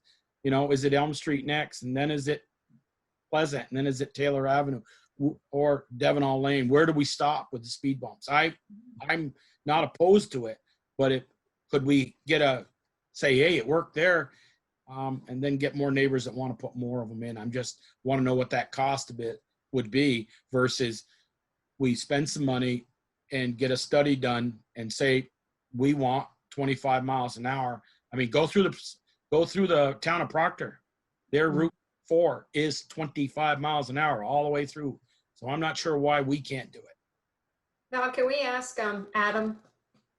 Well, actually, Mike Winslow is on board tonight, and he's the transportation planner with the Regional Planning Commission. So we're fortunate to have him listening in to this conversation, and perhaps he can provide some guidance. So I was just trying to look up the traffic data for the town while you were talking, but I hadn't quite gotten there yet. I was thinking that what you need to do is control the perception of the width of the roads. I think if you worked with creative line striping or had bump outs, then that's going to cause cars to want to go slower. And then after you do that, a traffic study would likely support the lower speed limit. Joel was correct earlier that if you change the speed limit to 25 without a traffic study, it has to just sit there for 5 years without being enforced, but then it could be enforced after that. That's based on the state law. But I would be looking at speed bumps are one type of traffic calming measure. Advisory lanes would be a second one. Bump outs would be a third. And all these things are ways that are going to make drivers think the roads are narrower. And that would slow traffic. Last year, the folks on the Safe Routes to School Committee made a presentation to the Select Board hoping to implement some traffic calming measures, lane narrowing measures on, I believe, Pleasant Street. Pleasant Street, yeah. Right. And at that time, the folks felt that the street was already narrow and that narrowing it up more would not allow two cars to pass safely. I think that was a concern. Mm-hmm. Well, there's ways to make the cars think it's narrow without actually narrowing it. So, and again, it depends on the traffic densities. I don't know how many vehicles are using the road, what the average annual daily traffic is. That would affect what's possible. Mm-hmm. Go ahead, Joel. So, Mike, to get a traffic study in your favor for 25, we need to reduce the speed of those cars that going down there for the study. Based on the guidance from the state, the traffic is supposed to be set at the 85% level for what the cars are actually going. And so if cars are driving fast, the assumption within that is that drivers drive at a reasonably safe speed. You can adjust it somewhat based on the nature of the area. So if there are a lot of houses, if there's a lot of curb cuts, then you can lower it below what the traffic study would say initially. But I haven't looked at I don't know what your previous traffic study was. I don't know what the average speed was and how far off it was. Could you tell me when that last one study was done? You know? Offhand, no, but I could find out. So Mike, can you? I think I recall Bruce was 37 miles an hour on East Street, and that's why we didn't qualify. That's a pretty big drop. You might be able to get away with 30 if that's what it was, but 25 would be a pretty big drop. Well, East Street is 30. At 30. Well, that's why you got it. Yeah, that makes sense then. Mm-hmm. Yeah. The average speed was 37, right, Peter? Yep. Yeah, so based just on the speed, the recommended speed would be 35. So the neighborhood got it dropped another 5 miles an hour, but. No, that's what it's always been is 30. So we were Okay, trying so to get it again, down to 25.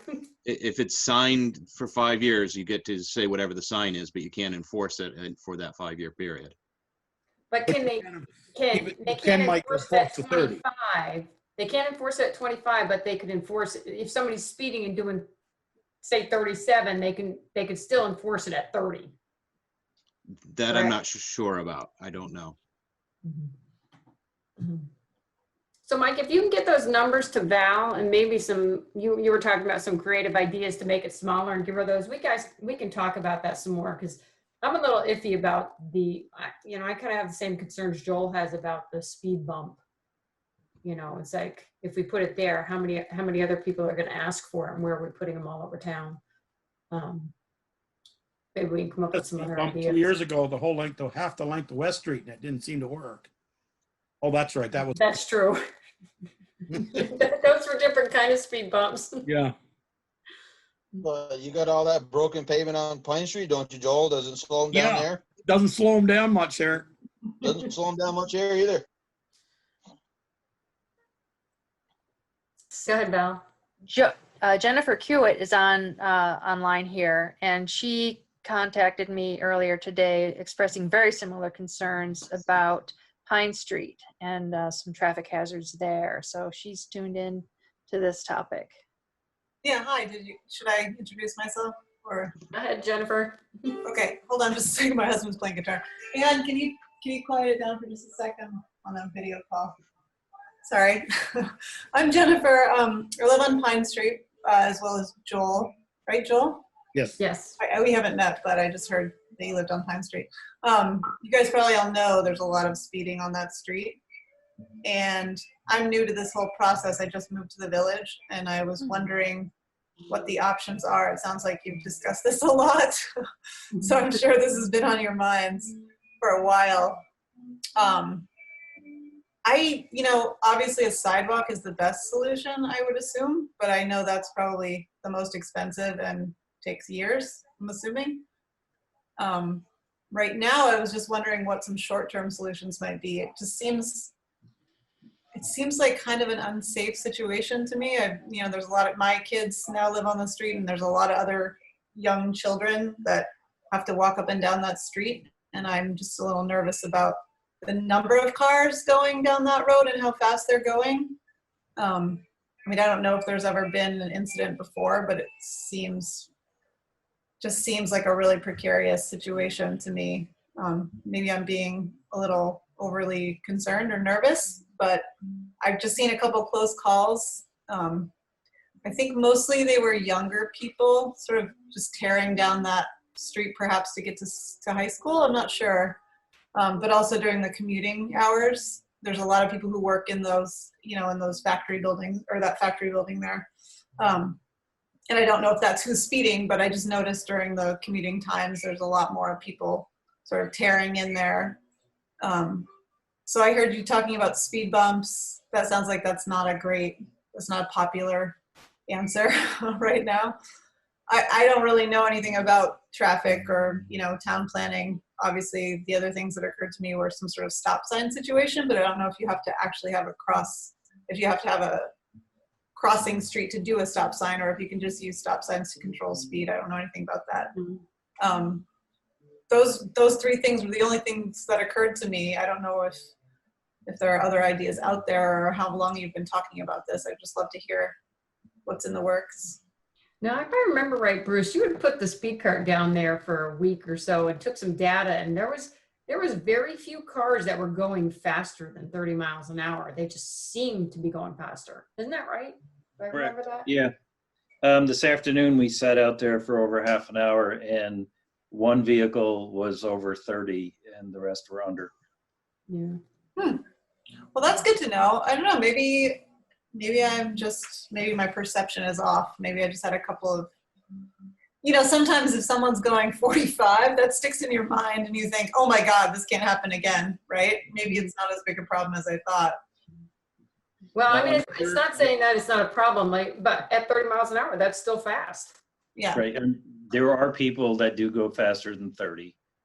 When we're sitting there, obviously we're kind of noticeable. So they definitely drive slower. We will be more diligent about issuing tickets for anybody going over 30, as long as the select board is going to support us when you get all the complaints when somebody's getting a ticket for 32 and a third. We always support you, Bruce. Okay. Bruce, as this is in your predecessor, I was always after him. This is why I was in favor of 2 speed carts, and I want to see them out constantly from May 1st till November 1st. I want to see those things out all the time. So people like Jennifer and Scott and Chris and all this, we have data to say, you're absolutely right. Or, well, our data shows they're all between 29 and 31. And I'm not sure where Jennifer lives down here, but my house, as you know, is pretty close to the road. That makes a difference too. They look like they're really going. Darla's fairly close to the road. They look like they're really going, but they made 30 looks fast here. And that's why I think we just try to pursue this to go to 25. Right. Yes, I agree. 30 is too fast in the village streets. And the speed cart is out unless it's charging or unless it needs to be repaired. On some of the side streets, if somebody wouldn't mind running an extension cord out from their house to the speed cart, we can leave it out longer. You can always plug in by my post. Oh, you can do it at my house. I have solar. Okay. There you go. You got 2 options. But it's a long driveway, so I don't know if you have a long enough cord. Now We that have a plug on our front porch too. Now Scott's offering his house too, Bruce. Okay. I'm wondering if the data from the speed carts might actually support lowering the speed limit if it turns out that vehicles are not going as fast as people perceive, and the data shows that, if that would support it. That's a possibility, Valerie. Mike, did you want to say something? I'm curious how wide the traveled lanes are. On the side streets, Mike? Yeah. 8 feet maybe. 8. Yeah, so you guys, 16. Yeah, so they might be too narrow for the advisory lanes. That's too bad because your traffic volumes are low enough that it would allow it. And there's typically not on-street parking. Yeah, the guidance from FHWA on advisory lanes is daily traffic less than 6,000. You're less than 1,000, but minimum 16 feet available for the center lane. So if you've only got 16 feet at all, you don't have any side lanes at all. No. So it wouldn't help. Well, so I'd say let's get the speed guard out there, get some data, and then let's talk. Maybe we can pursue the 25, see what we have to do. We'll get some information from Mike and go from there. Michelle, we all saw the front porch forum, 2 to 3 weeks ago about East Street. And I just see the new sign East going. Street or Mountain Street? Right. Huh? Mountain Street or East Street? No, it was East Street, Richard Butts and that crew from them. And that was, I think that made a difference. And that sign is going to make a difference. It says, thank you for slowing down this and that, right as you crest the hill. Yeah. I know we can't put those on the side streets, but people have been wanting the speed limits lowered this for village for a long time. No. Can I ask a question about that? Yeah, I was wondering about signs. I just thought of immediate sort of solutions, things that I could do. I thought, can I put up one of those signs that say like slow down for kids or something? Like as long as that's on my neighbor's property or something, like right by is that fine to do? It's on your property, yeah, you can put those signs up. Okay, what about the little, I've seen those little like, I think they're like yellow plastic. It looks like a little kid running and it has like a flag. I've seen those like on the side of the road. You can put them on the side of the road, as long as you put them out. Town can't. Okay, and they just sort of like on the edge of the road. Is that where you put them? You gotta keep them far enough out so they don't get hit. Right. You got to keep them back probably a couple feet off the edge of the road. Okay, so not on the actual pavement. Right. Right, not on the pavement. Okay. No, that would be good. Is there any like data about do those work? Do those things work? Like what actually works? Does anybody know? Hard saying. The most effective is a police car. Yeah. Okay. Yeah, that's the biggest. Can we get like a little cardboard cutout? With a little red light or blue Like a light. hologram? I mean, don't we have those yet? Not yet. Okay, thanks. All right. So are we good with that for now? Oh, Brett just sent a text. Oh, go ahead, Valerie. No, I was just gonna say the same thing, that Brett just reported that the Maple Street is 21 feet. 21 feet. 21 feet. So you could do an advisory lane there, 16-foot travel lane and 2.5 feet on either side with fog lines, or just choose on one side, shift it off to one side, and leave a There you go, walking Eric, lane. something more for you to paint. And that's all it would be paint. Cleaned it all up. Well, if you want to send those ideas to Val, then we can all sit and think about them or come up with solutions. Sure. It would be, it'd be good to have something in place that we can do next spring. I don't think we're going to be able to get to anything this year, but we could definitely try something next spring. Yep. Okay. Before I sign off, can I ask you, I heard some comments about the speed bumps being not so popular. Can you just clue me in on why that is? Are they expensive? Are they annoying? Like, what's the Well, probably a little both, but you know, the problem with having an actual permanent speed bump is it's difficult for the snowplows during the winter time. Right, So I was thinking about the temporary kind, the kind that you. Right, we were talking about the temporary, and then that may become an issue because they are held in with spikes, and that damages the pavement. So how long does the pavement last? And you know, so there's all sorts of ideas and thoughts about what we'd have to think about for those. Okay. And having other people saying, well, you put one here, now everybody wants one on every side street. Well, and then that's why I thought, well, why would that be so bad? I don't know. I guess I'm pro speed bump. I don't know. Maybe that's the taxpayers when their tax bills go up. Right. Oh, are they very expensive? I don't know yet. I don't know. Yeah, I haven't checked on the prices, but then you're going to have some people are going to complain about the thump when they go over the speed bumps. Oh. At nighttime when they're trying to sleep, if somebody goes over them and they hear the thump. Oh, okay. I could see that would be annoying. Yeah, I understand that. Depending on where you put them, of course. Okay. Thank you. Are we good on that for now, that topic for now? If we need more information, then we'll discuss some more options or thoughts. Thank you all. Okay, thanks, Jennifer.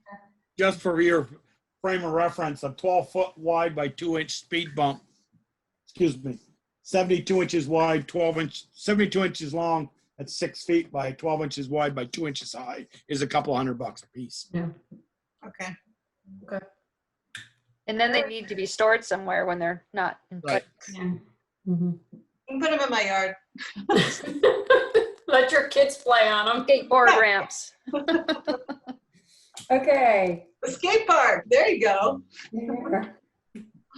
All right. Okay. There is another alternative. It still involves signs, but we could do all-way stops at every intersection, and that would definitely slow like Maple Street down, because you got Church that comes into it, which is a 3-way intersection instead of a 4. So they'd be stopping there. They'd be stopping at Oh my God, Pleasant. people would certainly complain with that.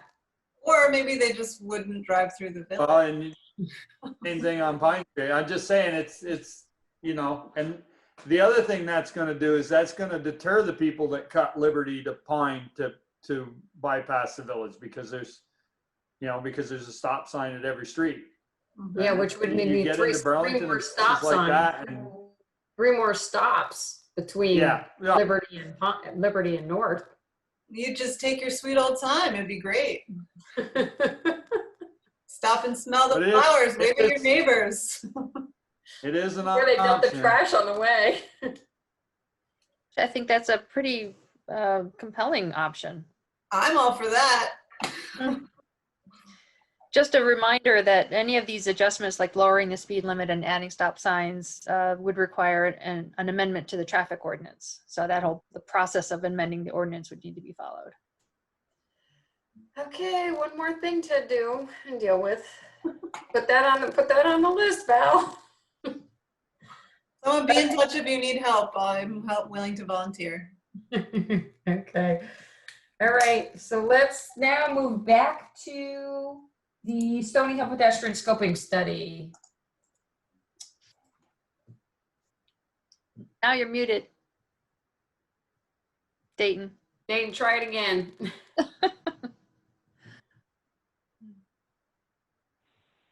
If you're using your phone, do star six. Thank you, everyone, for your patience while I found my voice. Happy to be here with the Bristol Selectboard. Thank you all for your time.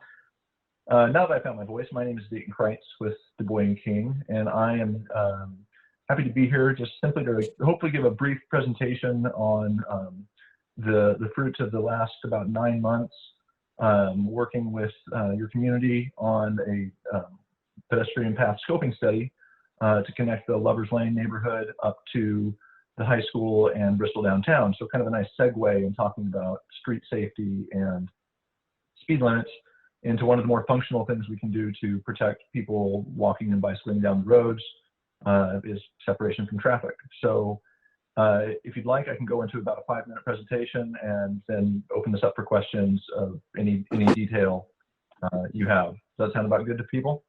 Sure, you got the floor. Okay, let's see if I can share my screen. Sharing. Hopefully this goes better than my microphone issues. Are people seeing a PDF here? Yep. Okay, great. What I'm going to present here is just a copy of the presentation we presented at the alternatives meeting. This went through 2 public rounds of input where we had a local concerns meeting talking about, without seeing any designs on the table, what should we do? How should we connect our neighborhoods? And the project in question here is looking at connecting the Lovers Lane neighborhood and future development in that area, as well as future development on top of the bluff up to Mount Abe Union High School and the existing sidewalk networks connecting to Bristol downtown. When we got public feedback, we had, all told in the 2 surveys, we had about 120 different responses come in. And on that first survey, when really the most leading question we asked about facility design was, it could be a bike lane, a paved path, an unpaved path, or a sidewalk.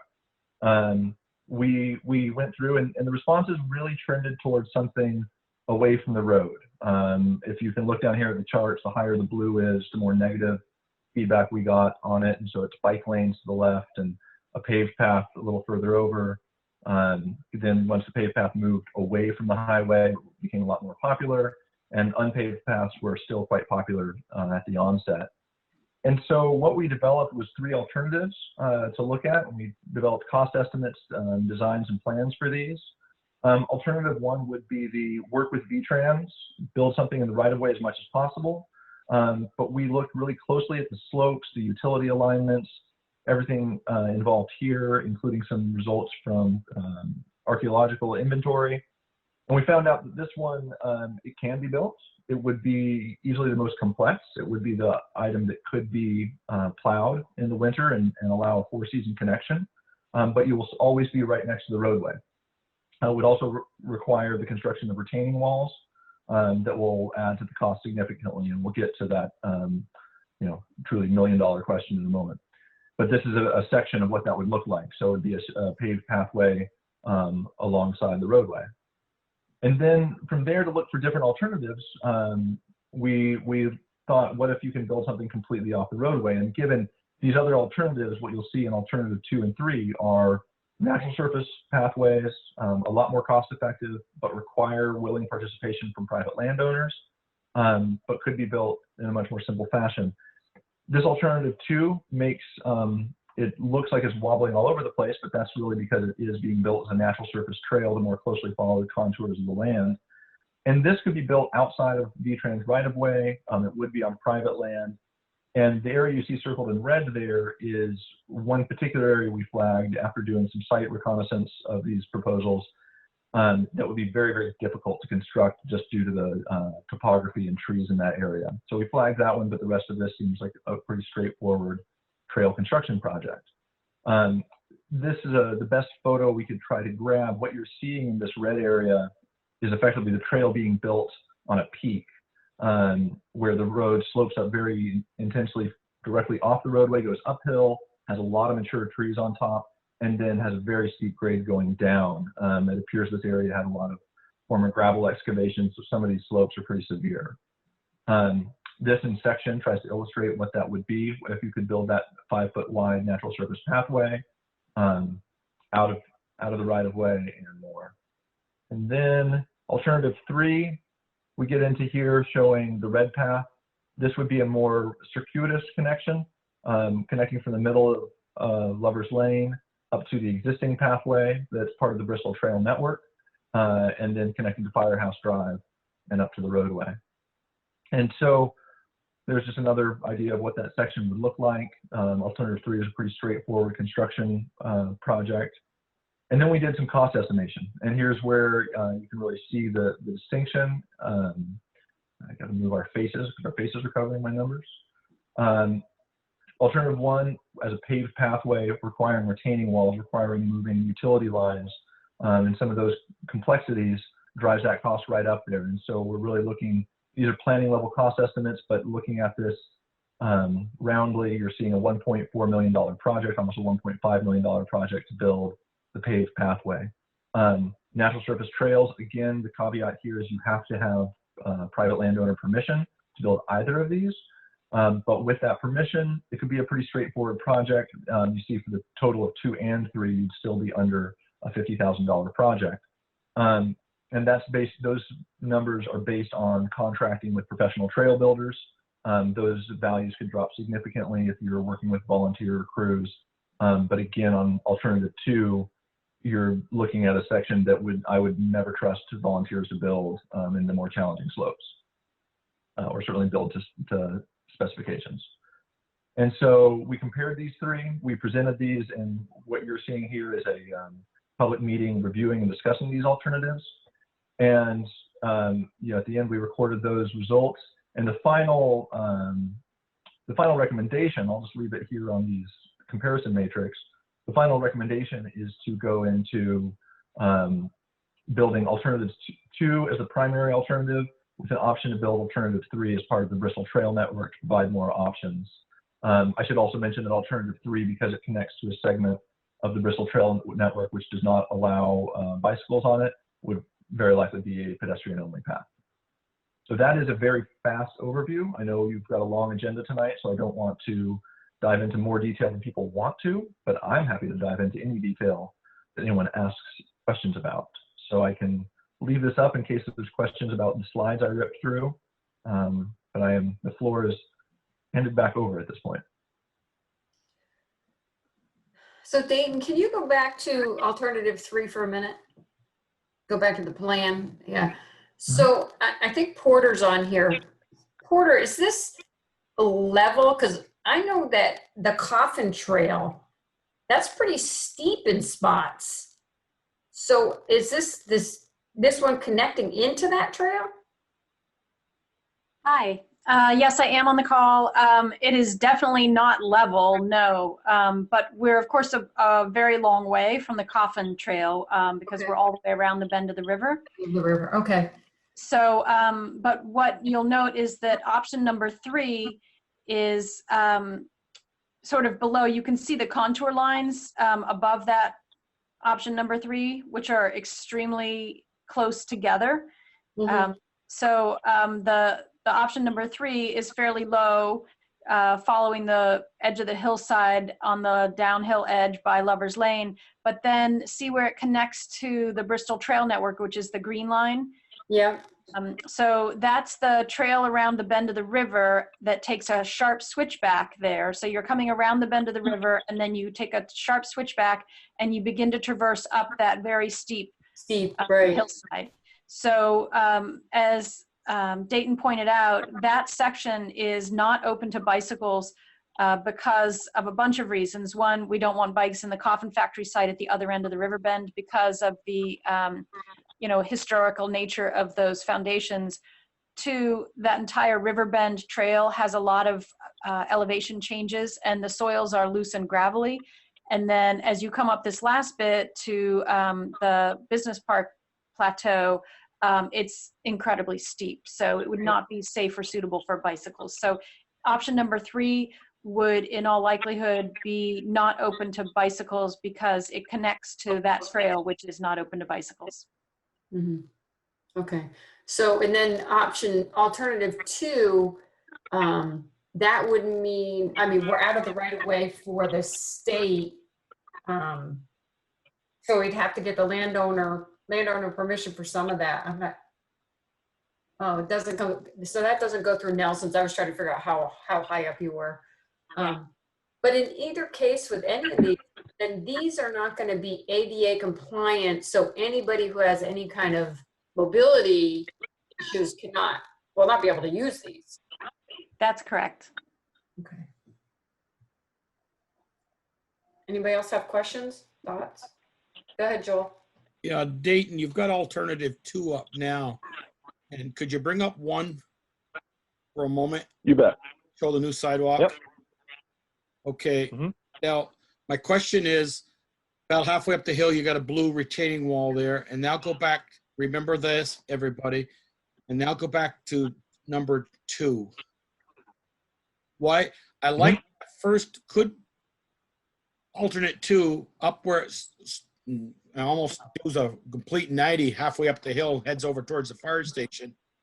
Could you, from there down to Lover's Lane, could that be so-called, it's away from the road more, so could that be alternate 1?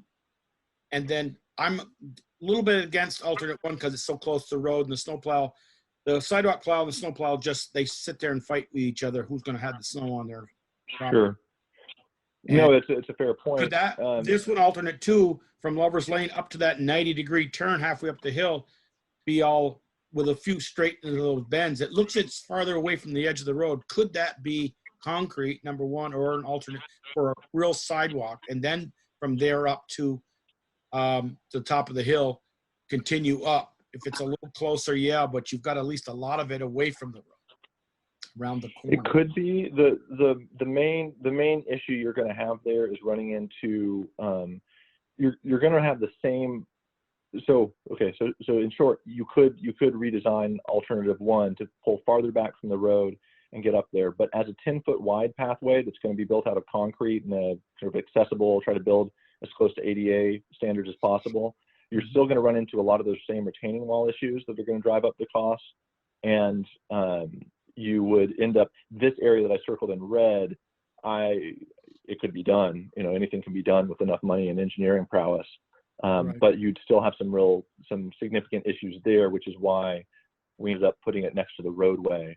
But it could be explored to try to do a paved pathway further up that way. I'm not sure you would avoid the cost and complexity issues any. Okay, go back to alternate 1. What if it was moved 5 more feet off the edge of the road? Would that add? It would drive your costs up to move it farther up the hillside and on the road, because then you're going to need an uphill retaining wall and a downhill retaining wall. Okay. Some of the area next to the road, we kept it there to reduce costs on a paved path alternative, simply because that's where you have some flat enough area to build a pathway. I think we're talking trails and sidewalks, I think, are 2 different things. They both walk on, but the people I see walking down the hill with their groceries and stuff, I'm not sure they want to cut down through the woods for a trail. No, that's a fair comment. Joel, This is Porter, if I can jump in. You know, I agree with you, and I think in a perfect world, we'd love to see, you know, more of a sidewalk. In fact, you know, I've actually talked for years, I want to call it the Bruce and Ginger sidewalk, like, you know, a safe route for people who routinely walk that, you know, as a means of transportation. But I think that one of the things that this study did for me was lay it out pretty clearly why that's cost prohibitive. And I think that I would love in a perfect world to have an accessible sidewalk that's maintained year round for people who walk from those neighborhoods. I feel like even having a trail is a safe improvement for many people. And I think that some of the people who traverse it for transportation, while they may not be trail people per se, especially with option number 2, if we can make that, less of a hairy trail and more of a walking trail, I think it would still provide 3-season more safe access to the village for people in those neighborhoods.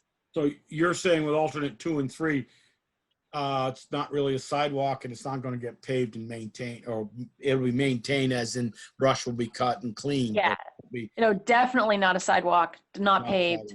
and not maintained by the town. It would be a trail that the trail network would be happy to have as be part of our network. We would rally our volunteers to create the parts of it we could create with our existing capability, and we would be happy to help write grants to get more skilled trail creators to do the pieces that are a little more technical, and we would maintain it. But yeah, it would be, I think, mostly a 3-season I mean, if we want to serve the public on Lover's Lane, you know, the apartment buildings and down through there, and especially the high school kids that want to walk down through there, as a parent of former young high school kids, I'd be a little reluctant to let them walk down through, especially alternate 3 and the, you know, leaving a basketball game at night or something and walking down to Lover's Lane, down through the woods. It's not a sidewalk, and you're right. I mean, it's not the kind of thing that you're going to encourage your children to do in the dark. Although, funny story, that steep part that goes up the Bristol Trail Network from, you know, we did that trail there was actually part of that was an existing trail that kids have used from Lover's Lane when they missed the bus for years. The kids call it the Indian Trail, but Yep. it's our trail's a little bit different than that one because that one took a little bit too straight a route and the runoff would have been terrible. But several people have done there, be like, oh, I did this as a kid. So I think kids will use it. I mean, again, it's not a perfect win, but I do think that I think more people will use it than we expect. And I think that people who are walking other ways will be grateful. Let me ask you this, Dayton, did you look into, or did you have the availability to see the data or the mapping that the proposed business park there? And we did. We could tie into those sidewalks. I guess there's going to be some sidewalks with that new extension of Firehouse Drive into those buildings. That's the last proposal I saw. There was going to be like 4 or 5 buildings out through there with a roundabout, excuse me, a cul-de-sac at the end. And was that looked at to tie our sidewalks into that? It was. The developers that were putting that forward were part of the conversation. And effectively, we didn't make any detailed designs about how that ties in, only because what they presented us, they said, this is what we're doing. It's in flux. But we were aware of that, and we think that certainly both the alternatives 2 and 3 as they're proposed would be able to plug into that pretty well as they connect to the existing Bristol Trail network. Okay, because I believe in the red there, we've sold a developer that's possibly going to put some housing in there, or i.e. compartments. And I wonder if that was considered, instead of coming all the way up around 17 up Stony Hill in the corner, is kind of go through the development and use their network with our network. Yeah, what I'll point out is that some of the limitations of this area, of this site, is this big band of steep hillside here. If you can see my mouse tracing it, yes, there's this entire area is pretty much no, whatever you're building. And so we had to try to find creative ways to get through that, as best we could, because I think what you will build through there is usually going to be, if you're fortunate, is something like you have in your existing trail that's footpath only. Another thing I can propose that we could develop into a final version of this, and it wouldn't be a whole lot more than an additional cost estimation. So it wouldn't be developing graphics or detailed plans, but alternative 1, we could look at this and try to revisit some of the calculations. Right now, this is proposed as a 10-foot wide shared use pathway, with the intention being that you would be able to ride a bicycle up it and someone else can walk with their groceries down it. But in terms of trying to right size that, we can put into the document something that it has a 5-foot wide sidewalk, much in the same area. That certainly will reduce costs in terms of the concrete pathway, possibly 1 or 2 of those power pole movements, and we can look at what that affects on retaining walls. You'll still require retaining walls. It will still be a very expensive project, but if that figure would be useful as part of the scoping study, I think we have capacity to create that addition. I think that's a good suggestion. My question is, on that alternative 2, how wide was that path going to be? Proposed is about a 5-foot wide, 3 to 5 foot wide hiking path. And the base would be what? Just the ground? Or Correct. would there be some kind of gravel, something on the base? Our cost estimates and the discussions assume it would be a natural surface trail. So the surface is the ground. If you wanted to add in, crusher fines or, any other surface, could certainly be considered, and it would just affect the cost estimates. Right. Okay. Aiton, was it looked at alternate 2, just to go up the hill as a walking path, like the sidewalk was going to be all paved or concrete, but reduce that, go up that basically same area as alternate 1, instead of the kickback going straight east towards the fire station drive. You follow what I'm saying? I'm not sure I follow your question. I apologize. I was gonna say, I don't follow what you were saying. Alternate 2, you halfway up the hill, you doubled back and went straight east almost. Correct, right Went here. Yep. through there with a walking path all the way up through to the high school. Right? No. The main, so there's a couple factors here. One of the big ones is what you can't see on this plan, and you can sort of make allusion to it, where these contour lines get very thick. There's a really steep little drainage. There's a drainage that pops out right here to the roadway. And that, looking at crossing that would either require, a long circuitous roundabout to get around it, or you're going to be building a bridge structure. And so out of some cost effectiveness, we looked at connecting back over into this direction. The other thing that this alignment provides is that it stays all within one landowner's parcel. So when you're building trails between landowners, as I'm sure Porter can attest, one landowner is challenging, 2 landowners is very challenging, and 3 landowners gets to be crazy. And so that was kind of the big distinction there, is to try to make that short connection to existing Well, I'm trails. saying from that little, where you had your mouse around there, go right up about where the cement sidewalk was going to be. Go right I up. understand, and what I'm telling you is that would cross a steep drainage, require additional infrastructure to build a bridge across it, and then over here, could it be done? Absolutely. You just need to be high up on the hill and work with a second landowner, and then probably get into public right of way moving across. But the other thing that we're considerate of is any trail alignment, and this would be a risk with 1 as well, that brings people, and particularly high school students, to this intersection. This is not a safe intersection to be running straight across due to the sight lines on the hill and the curve. And Right. so there's some concern about, if you did select alternative 1 or a sidewalk up to 1, what are we going to do to ensure that people cross at Firehouse Drive, not getting here? And I know what I would do, probably at 38 and 18, is look both ways and jump across, whether or not that's a safe idea. So that's kind of You and every other high school student. Right. But where you said you'd have to build a bridge on that neck right there, you'd have to do that with 1 anyway, correct? When 1 is down low, so relatively, if I can flash between these quickly, relatively, so 2 is up here where that drainage exists, and then there's effectively the drainage comes down, hits a B-trans swale, which isn't pictured in this drawing, and then you'd have a retaining wall below that. But effectively, the option 2 is much higher on the hillside, probably 15 feet higher on the hillside, and this is option 1 is down low. Yeah, I understand now. I mean, I just have to wonder in this alternative 2, if they get to that big turn where you were at Dayton, and then cut down through the road back to the road and walk up the road. That's, if I'm a high school kid, I'm walking from there up to the high school.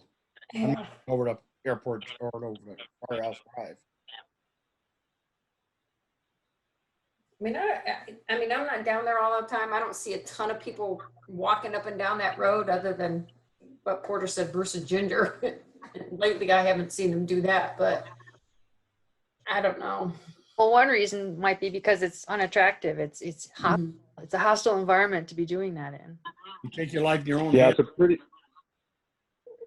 it's a pretty steep hillside there that has, like I said, you're going to come down through trees on a steep hillside, across a drainage swale that V-Trans has built there with a bunch of riprap, and then be on a narrow shoulder. So I don't think that it's ever, I mean, people are going to go direct when they want to go direct, but it won't ever be a very attractive walking route when you can follow a trail to Firehouse Drive. Dayton, was it looked on the other side of the, because that's all guardrail down through there until you get almost to the corner. It tooth Sure. past that corner. Was it looked on the other side of the road any? Barely at all. Mostly because you'd be introducing a roadway crossing. You'd have to Yep. cross the state highway somewhere down there. And then in this middle section, you kind of see the brown areas on this map, the slopes in this area were really severe, and there was not a lot of room on the shoulder of the roadway. So we couldn't much build even a hiking path in these slopes. And there wasn't a lot of room to build a shared use path or a sidewalk on that far side of the roadway between guardrail, riprap that V-Trans already has in place, and then a steep slope. So we took looks at it in the kind of initial investigations, but decided pretty quickly that all alternatives were going to focus on this side.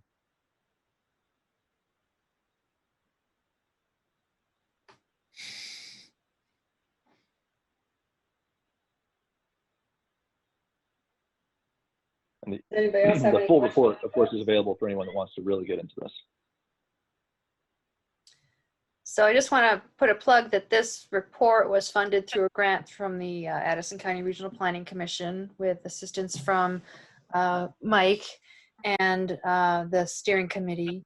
And so next steps after this, once the select board, I wouldn't say adopts or approves a particular alignment, then it would be up to us to explore next steps toward implementation, how and when to actually build.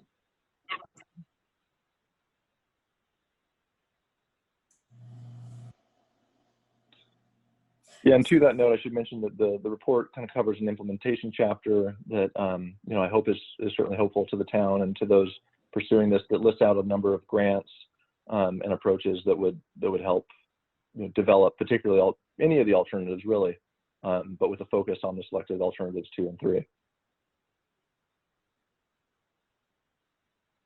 Select board, what's your thoughts?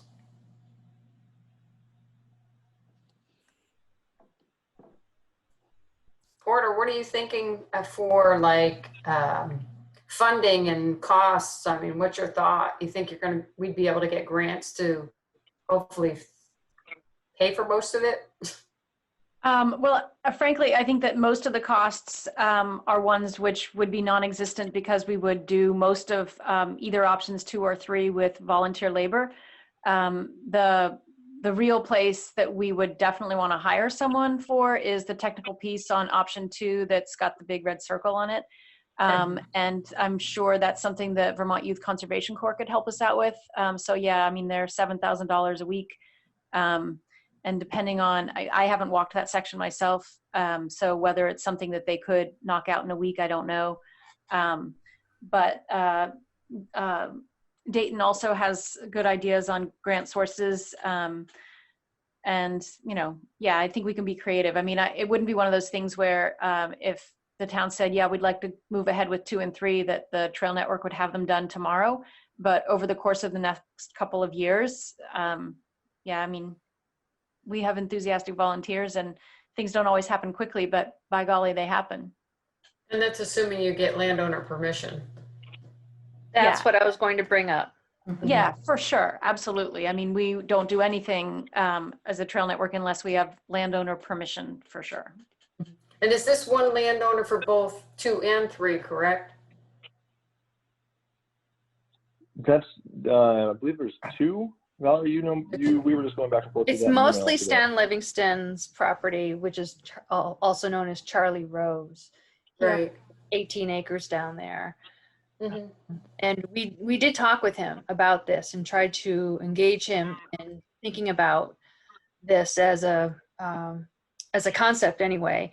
And he was reluctant to get too far into it because he has not, at this point in time, given any thought to a project there. He's occupied with a lot of other projects and priorities right now, and he has no particular concept of what he's going to do with that property. And so he's certainly reluctant to commit to anything that would be a barrier or an obstacle for a future project that he might be able to do.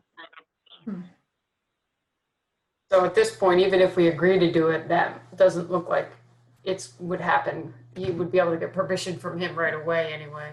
Right. Unless it's in such a way that he's assured that whatever he comes up with, that a trail can be adapted to whatever, or even if it conflicts, then his project would take priority.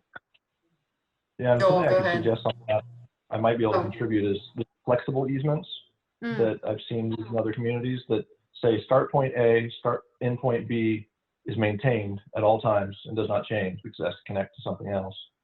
Oh, and the alignment can be what it is, but it has to be this maximum grade, this trail type, and it can specify those things, but then allows the landowner to vary the alignment if there's development that occurs.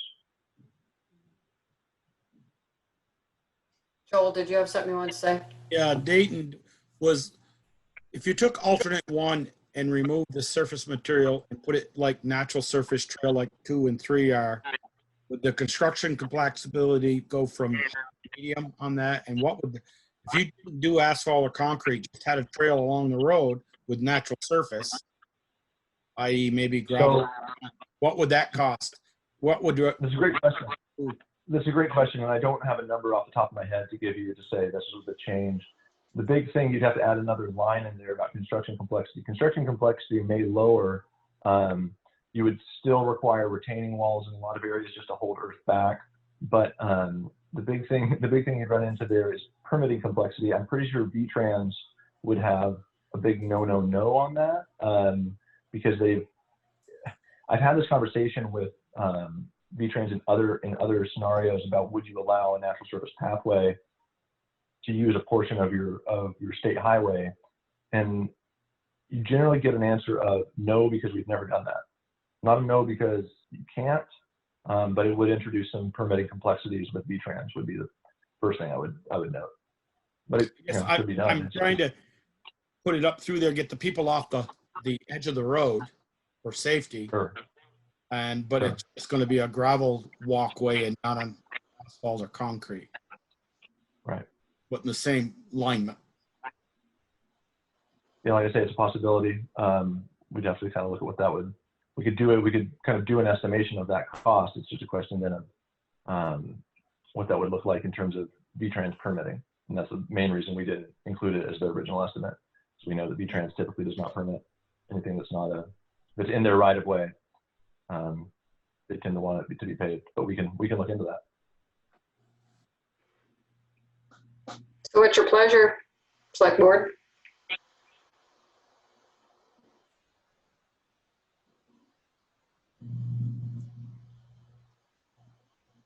I would like to hear, I'd like to hear Porter make a recommendation. Is there I know you've sort of, from what I heard, you sort of leans toward, alternative 2. But can you tell me if there's in your dream plan, what's it look like? I think Porter had said alternative 2 and 3 they want to do. Yeah. 2 and 3. Yeah, I would like to see alternative 2 and 3, and I'd love to see a way to connect them at the bottom there so that it would be, a continuous trail loop. You wouldn't come out onto Lover's Lane at all. Except for maybe like a little parking area or a trail access spot. Yeah. Yeah, I like that idea. Speaker, you're off quiet.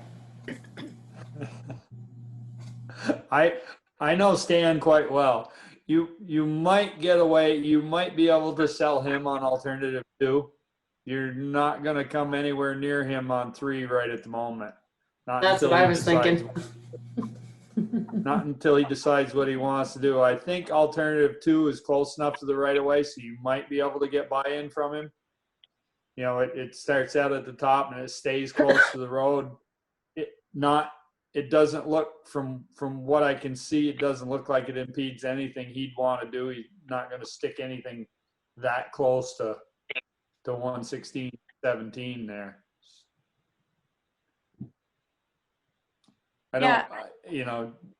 This is Porter. He's so close to the right see anything being built there. Go ahead, Porter. And there's no,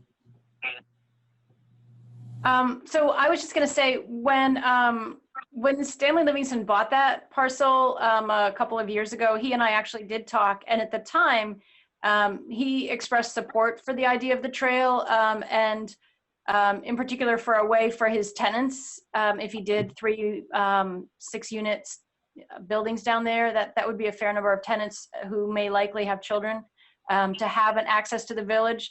So, you know, he was supportive of the idea. And then 2 years ago, when we were actually building the switchback coming up from the River Bend Trail, and we were scoping different ways to get up that, I talked to him and shared with him a map where we might have actually come around the nose of that hillside and been on his property instead of on town property. And at the time he was like, yeah, that's fine. That's up high enough. I'm not going to do anything up there. So I think that, you know, he's focused on other projects right now. And this is not on the top of his priority list, but I don't think that he is in any way opposed to the trail happening. And certainly, you know, we would work with him the way we have with others, like Kevin Harper with the business park, where, you know, he said, yeah, I'd love to have a trail, but I don't, you know, we don't know yet what's going to happen there. You can put something around the outside, but it may have to change. And we said, that's great, no problem. So, you know, I think he's been hard to reach this summer just because he's got a lot of other stuff going on, but we're not in a hurry here either. And I feel like I'm optimistic about working with him when the time comes. So are you, what I'd like to ask the board is, are you in favor of alternative 2 and 3 and letting Porter pursue that and the trail network? Go ahead, Joel. I guess I'm going to propose that we hear back from Dayton on whether we just made 1 a path and not concrete and what that cost would be. I do like concept 3, and that will help with the trail network on that switchback at the bottom of way at the south end there, that 90-degree turn coming back towards the fire station drive. If that went down to, yeah, right there. If that went down to Lover's Lane, I like that. And then I was going to ask Dayton one more question besides alternate 1, if it was just a path. But if you were, can you put me down in the corner of the, no, way over here by the Stony Hill, Porter, or Dayton.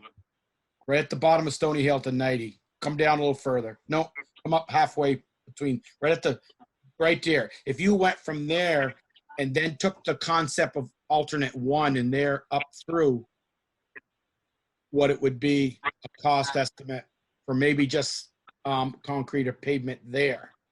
It switches right in that area somewhere. I would just like to see what, just a rough cost estimate for that, and do 3 from the 90 and going back down to Lover's Lane. And this one also. I still would like a sidewalk or some kind of path up to the hooks on there by the Legion, the airport drive sidewalk. I would make a comment that it's probably, so are you asking, just so I'm Right about where you were right now, go up some more. Let me just paraphrase what I'm hearing is that you'd like to see an alternative that has this pathway as illustrated, but then somewhere around here midway through, yeah, changes where from it comes close to the road, path. right there where your plus or minus your hand is, right there where that little bump out, right there. Go right straight up where the walk where the alternate 1 was pass.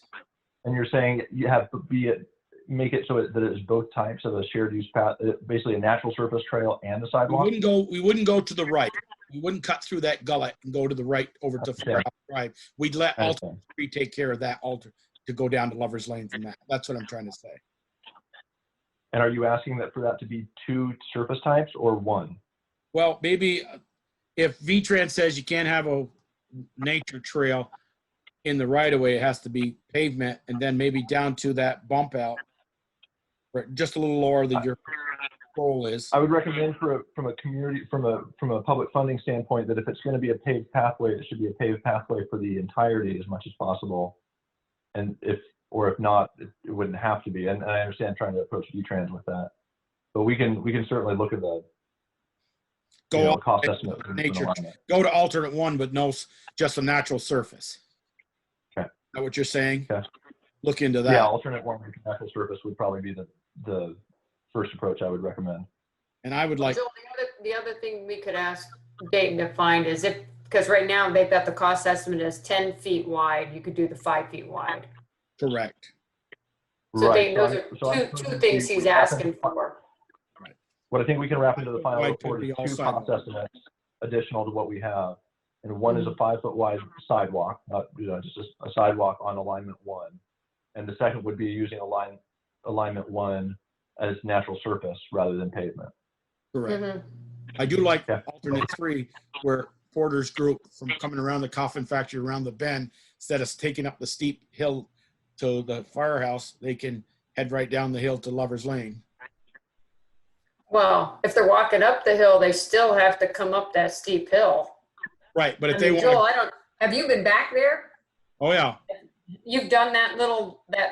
I haven't walked the path, but I've been back there before. I was out there a while back. Boy, I've tried to run that trail. That first section, that is steep. But I'm saying by that 90-degree turn right at the bottom of his hand there. Yeah. Right Yeah, I know there. where you're Go talking right about. from there to Lover's Lane. Yep. Mhm. I do want to caution the board that Dayton's contract is coming to a close fairly quickly. He has to have this work done by the end of the month in order to fulfill the obligations to the Regional Planning Commission.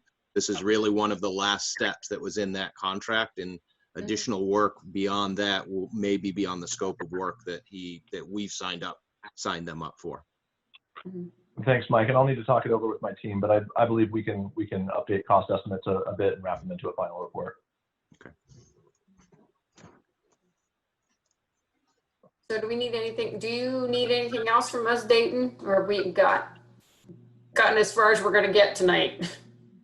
I just like hanging out with you guys. So no, I don't need anything else. Okay. Great. Any other questions, board? I just want to be clear on expectations. So we've asked Dayton to follow up with a few things and you can add them to the report. I don't know that an additional meeting with the select board is part of the scope. So I just want to be clear on expectations. I mean, I don't know if he gets us. Go ahead, Dayton. Yeah, I would simply say that my expectations would be that as part of the scope, we can update these cost estimates for this discussion tonight, wrap that into a final report. There's another final edit we need to make with a map with the current property lines, and then we could present that to the group, including Valerie and Porter and Mike, and then you can review it at a future meeting. Without you necessarily making another presentation. Yeah, certainly not in Du Bois and Kingstown, but maybe I can just come hang out. We'll see. I think you did the presentation. We just have to interpret the numbers. But you're welcome to come anytime. Thank you. Are we good? Okay. Thank you, Dayton. Thank you, Porter. Thank you, Mike. Thank you all for your time. All right. Thank you. Good night. Good night. Okay. Next order of business. Bristol Water Commission, consider Patrick Benner's request for water bill abatement. Okay, can somebody enlighten us with some of the details? Because I think I was a little confused of what happened. Right. Yeah, Jen, can you provide some background about this? I didn't really, when I was putting my notes together, I didn't really have a lot of Time to wake up, Jen. I know, I've been so nicely sitting on my couch in a quiet house. So back in March, he I think was doing some plumbing in the house, needed his water shut off from the curb stop into the house because he was replacing some of his plumbing lines. And when that happened, I believe was kind of around the time that Cyrus and Jill ended up replacing his meter. And I believe from what Jill and Cyrus have said was that when they put the new meter in, there still was some leaking occurring, but it was all plumbing issues that he needed to have fixed. And when I say leaking occurring, I mean dripping. Like, I don't mean spraying everywhere type of leaking. And they, you know, they had told him that. And then he got his water bill in March, and which was, or no, I guess it would have been June. He got his water bill in June, and Valerie, you'll have to jump in, is saying that his water bill is $175 extra than what he normally pays. Is that what he's saying? Unmute yourself, Val. Let me pull up his request. What speaker's all saying? If it went through the meter, you're paying for it. Went through the meter. Yeah, what I was trying to figure out was some of the problem as a result of what we did, you know, but was there a problem with the meter? Was there something wrong with what we did, or was it all on his end? That's what I was trying to figure out. From the conversations that I've had with Jill and Cyrus, it sounds like it was plumbing that he needed to complete. So can you see on your screen his email? Yeah. At the time, sorry that the window is blocked. So we put the meter in, or we replaced the meter. He did some work, and then there's some the gasket thing I didn't totally understand. I'm thinking that's the O-ring, Michelle. Okay. When he's talking about gasket, but I could be wrong. And then they replaced the lines. Which lines are they talking about? The lines from the meter to the curb stop, or is he talking about lines within his house? In his house. Then it says the new meter was reinstalled, but it was leaking worse than it had before. Jen, was there a read done recently? They're doing it. They just started today. Oh, so we don't have that data to see how it compares. I've heard easily another week or so. Okay, board thoughts. Come on, Peeker. I'm reading. I read Okay. slow. Yeah. I guess I don't understand the replacement of the gaskets. There was leaking, the lines were replaced. I don't understand that section at all. I don't understand where the leaking came from, and what lines were replaced. I mean, I think that's what Michelle was saying. Like, was that from before it got to the meter, was it leaking, or is it after the meter? I don't understand that section. It has to be after the meter, Darla, otherwise it wouldn't record the gallons. Okay, I get that. But I don't see them saying that in here. That's why I'm confused.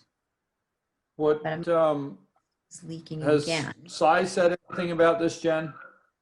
I'm just sending him a text right now to see if he's still awake and if I can give him a phone call.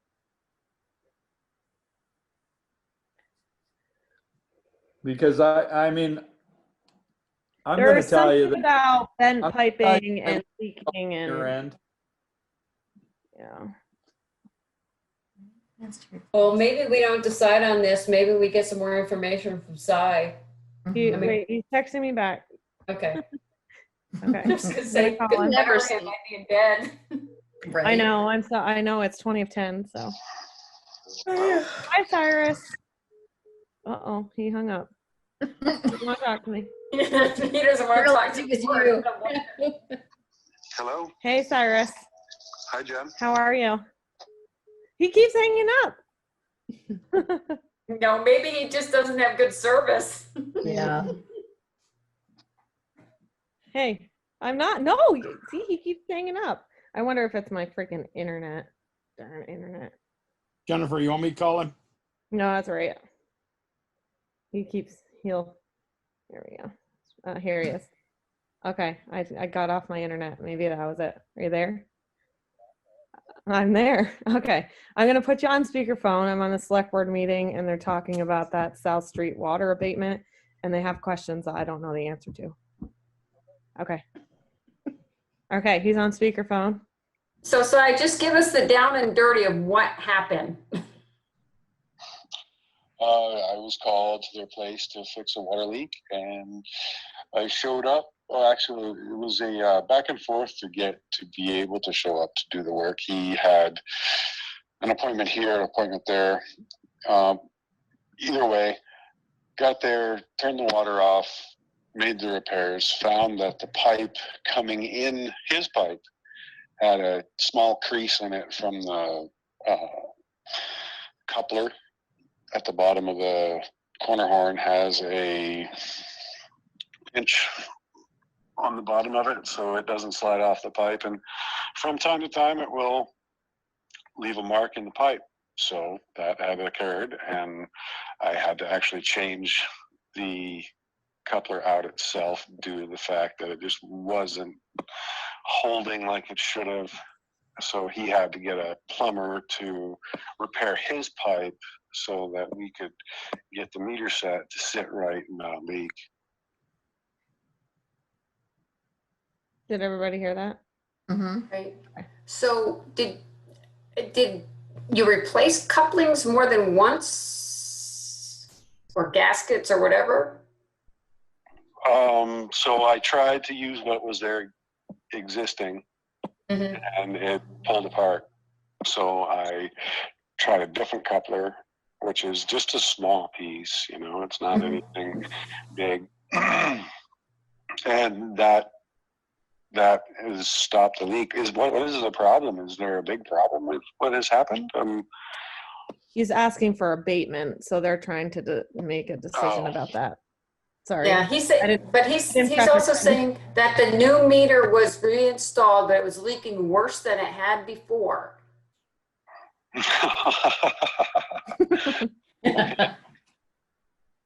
See, we should always copy Cy on these emails. I think Jill saw it, and it was a discussion that happened like a while ago, and then it kind of went to the wayside, and I just couldn't remember the discussion. Okay. Well, this water bill doubled. There's no way that even if you had a drip, there's no way his water bill would have doubled. It was all before his meter, so there's no way that his meter was even really affected. Oh, okay. So the leak was in our water? No, so at the base of your meter set, as his pipe goes through the meter set, at the base of the meter set right there, there's a coupling. It was leaking right there at the base of the meter set before it even goes through the meter. That's what I fixed. The abatement that he's talking about is he had 3 or 4 roommates living there at the time, that 3 or 4 people using water.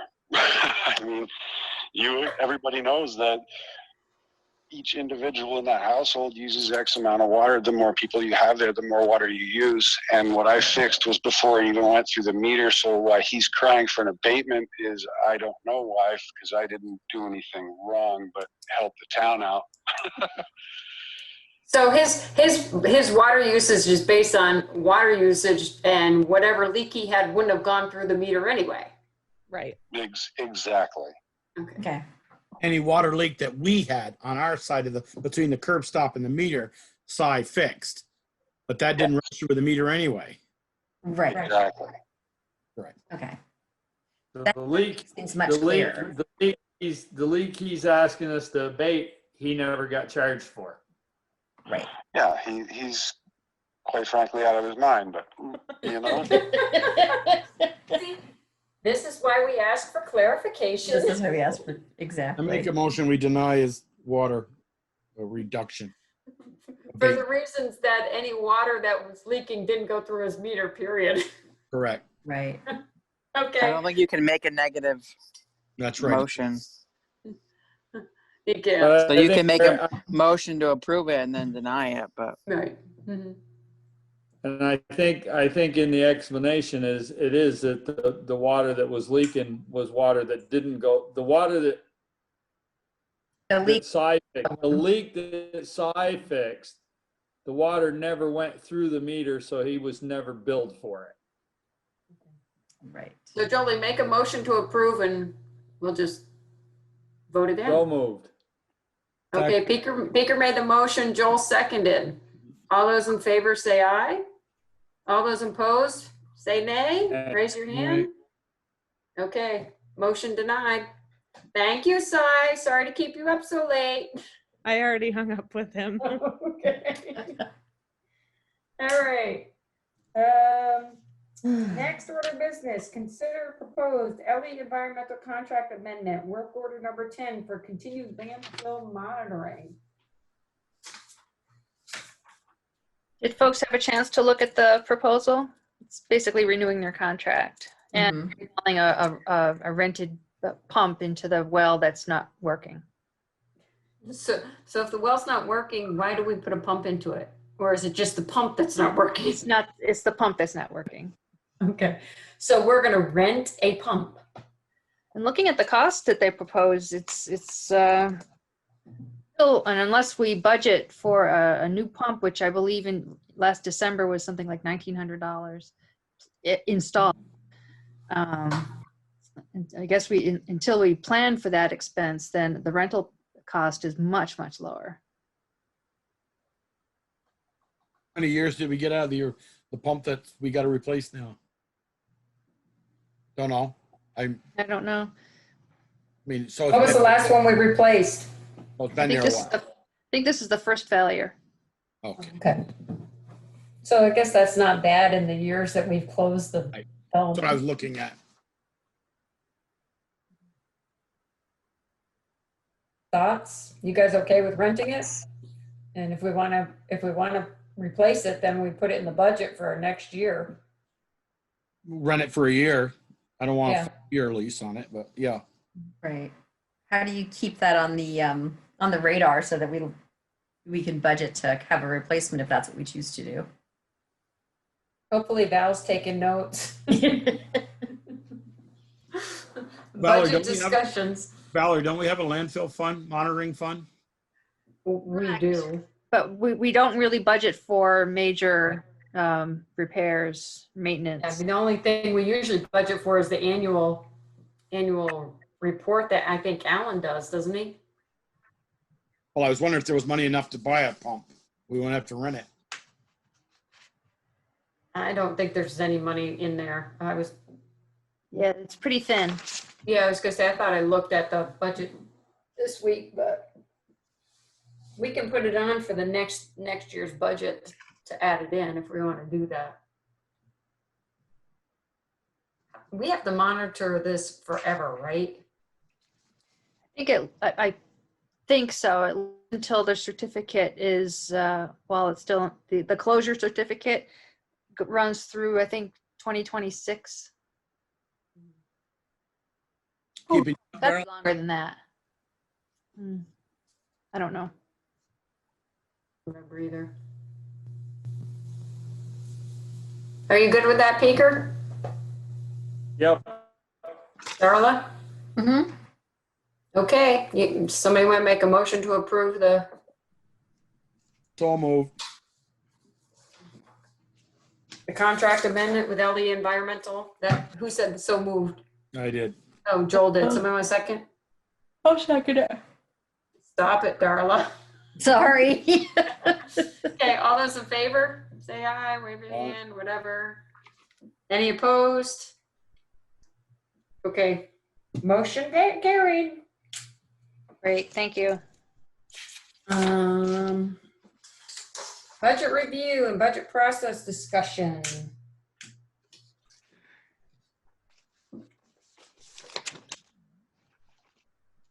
This might want to do a time check. It's almost 10 o'clock. How are folks feeling? I'm tired. I'm tired. Yeah. I was not tired. I know. Yeah, for half an hour. Oh. And I'm Jen gonna is work so tomorrow. patient sitting through all of this. Yeah, and this is why Jen is here. That's know. why she stayed up. Okay. Well, we can do a quick discussion about what Jen and Ian had talked about and starting our budget process sooner rather than later and doing it in smaller sections. Mm-hmm. And I am all for that. I mean, just so I can get a better idea. Sometimes I get a little overwhelmed, but I don't know how the rest of you feel. Starting budgets in October. It makes good sense, actually. Well, one question I would have is what kind of data will we need at that time and what would be available? Well, is it really going to be any different than what we're doing in November and December? I mean, we're just starting it earlier. I think the discussions are going to be the same. I mean, the year's ended, so that doesn't change anything. Right. Maybe some audit figure, but minor adjustment for a general fund budget isn't gonna, I mean, the general fund numbers don't change drastically after an audit. Standard experience that we've had, just because department heads do a good job of putting stuff where it's supposed to go. Mm-hmm. I guess I was just thinking, A, smaller chunks, B, not trying to sit for 3 hours staring at a budget, C, kind of giving you guys a chance to actually sit and review your goals and objectives that you have and really sit down and look at a budget, where it would go in a budget, how much it's going to cost, and putting some things like that in. I think we get so worried by the end of the discussion about cutting the budget that we don't end up necessarily maybe gaining ground on some goals that you might have that are general fund budget things rather than capital fund expenditures. So I guess my thought was just like to sit down and basically make your ideal budget and do that like October, November, with the idea that once everybody's budgets were done, then you could go back and say, okay, we said we wanted to do this project and this project and this project. This we're going to have to hold off. This we're going to have to, we want to do, make cuts based on those types of decisions rather than we need to cut the budget and we can't cut the department heads because they've already given us a pretty slim budget type of scenario. I don't know. I'm happy to take feedback, but just trying to think creatively and outside the box and over a longer period of time rather than a shorter period of time. But the only thing I think it'll do at this point is make department heads to come up with their budgets sooner. Which hopefully they're all thinking about it anyway. But it also gives us. Eric's shaking his head. Of course they are. You better get on the ball, Eric. Because Eric's already spent his money for next year and the year after. Does anybody see a downside? I mean, other than it we're still doesn't probably hurt going to to be 3 hours. I mean, maybe, instead of, it doesn't hurt to start early, but the other thing is we're going to put 2 hours into the budget, a certain budget tonight, and then next meeting will be 2 hours again. And so we're not, we're all yawning here and it's 5 minutes to 10. We've been on 3 hours. So maybe if we start earlier, we don't need 3 hours of meeting to look at number after number. We need 2 hours so we can stay focused better. Right. And I'm thinking even paring down that general fund, Joel, kind of splitting it, like look at just the revenues to start and then look at, break the expenditures down a little bit more. So you're not looking at the whole general fund altogether. You're looking at pieces and parts of it. So you can really hone in on specific pieces and parts of it and then kind of put it all together once everybody's done and say, this is what we came up with after, but I do like the idea of a time frame discussion just because sometimes we can get a little bit circular and it's definitely a lot easier and just be able, like you said, Joel, to say, okay, we put in our hour tonight, think about it and we'll come back or we'll email suggestions to Valerie or whatever the case may be, but putting a time frame on it I think is important. Yeah. And I also ask, we've been Zooming here for 6 months now. That'll be tough, I think, to do a budget online. And because we have to do the screen and then you're trying to look and everything. And it'll be more work for the two people in the corner of my screen here, Valerie and you, Jen, because we're going to need paper copies or something to look at. So we all know what line we're on. Or we put our mask on and have budget meetings and we sit back down at the town offices and go over it. Mm-hmm. Well, if we're doing them in smaller chunks, the paper copies might be okay. I mean, getting a full budget on paper is difficult. My iPads look pretty good now, don't they, Valerie? Yeah, well, looking at a budget on an iPad is not going to be good either. No. Just Not so gonna be you any better. know. It feels like a much more mindful approach, so that when, like Jen said, when you're looking at at the end, when you're trying to make things work, we will have had more time to absorb it. Hopefully we'll remember all of that information that started back in October. But they'll have discussion between there that'll be a little more concise. So it feels like a really good plan, Jen. Thank you. Okay, so we'll plan on that. We'll start in October, figure out a plan of what we're going to do, how we're going to break it out. And I'll send out budget worksheets to the department heads. Great. Like we've done before. Okay. Okay, so the last couple of things we have, oh God, we got still a lot. COVID, there's really nothing different other than it's extended to October and you submitted the request for the FEMA funds. Right. If we could go back to the fourth quarter reporting that Jen put together, I just want to point out or make sure that I'm understanding this right. Looking at the general fund, did folks have a chance to look at those reports? I did. Yeah.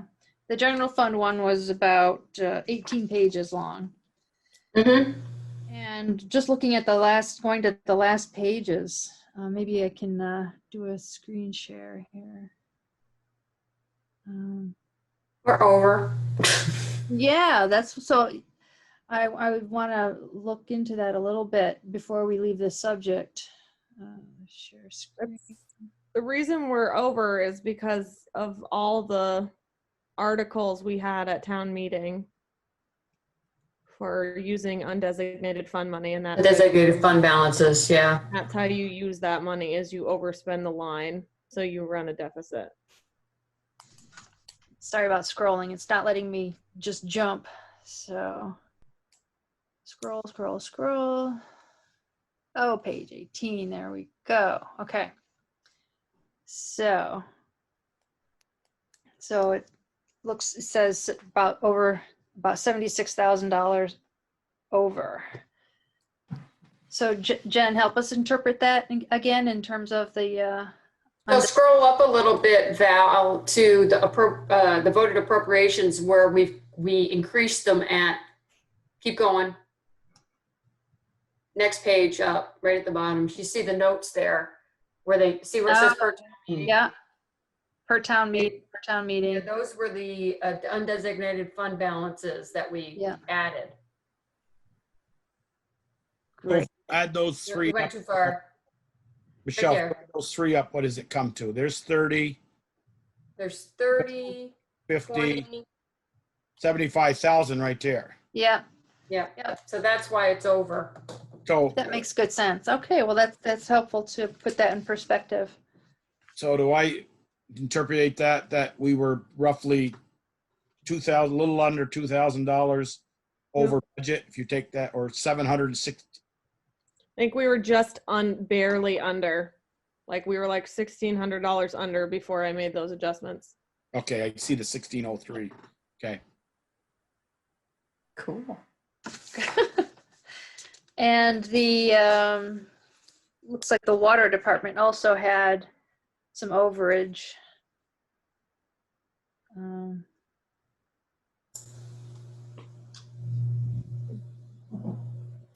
Let's see. How much was Well, that was some of that was the East and West Street project construction. It was. Yeah. All right, right there, yeah.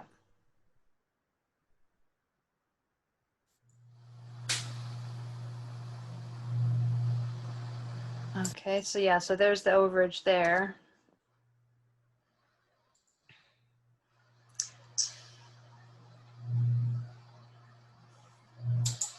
But the other two budgets, the police and the sewer, they were under. They were under. Right. Yeah. So, not sure if there's anything to talk about these things, but just wanted to. Yep. Okay. All right. Thank you, Jen, for putting those together. Yeah. Yes. No problem. So Sharon and I, just while you're on COVID, I know, I'm sorry it's late.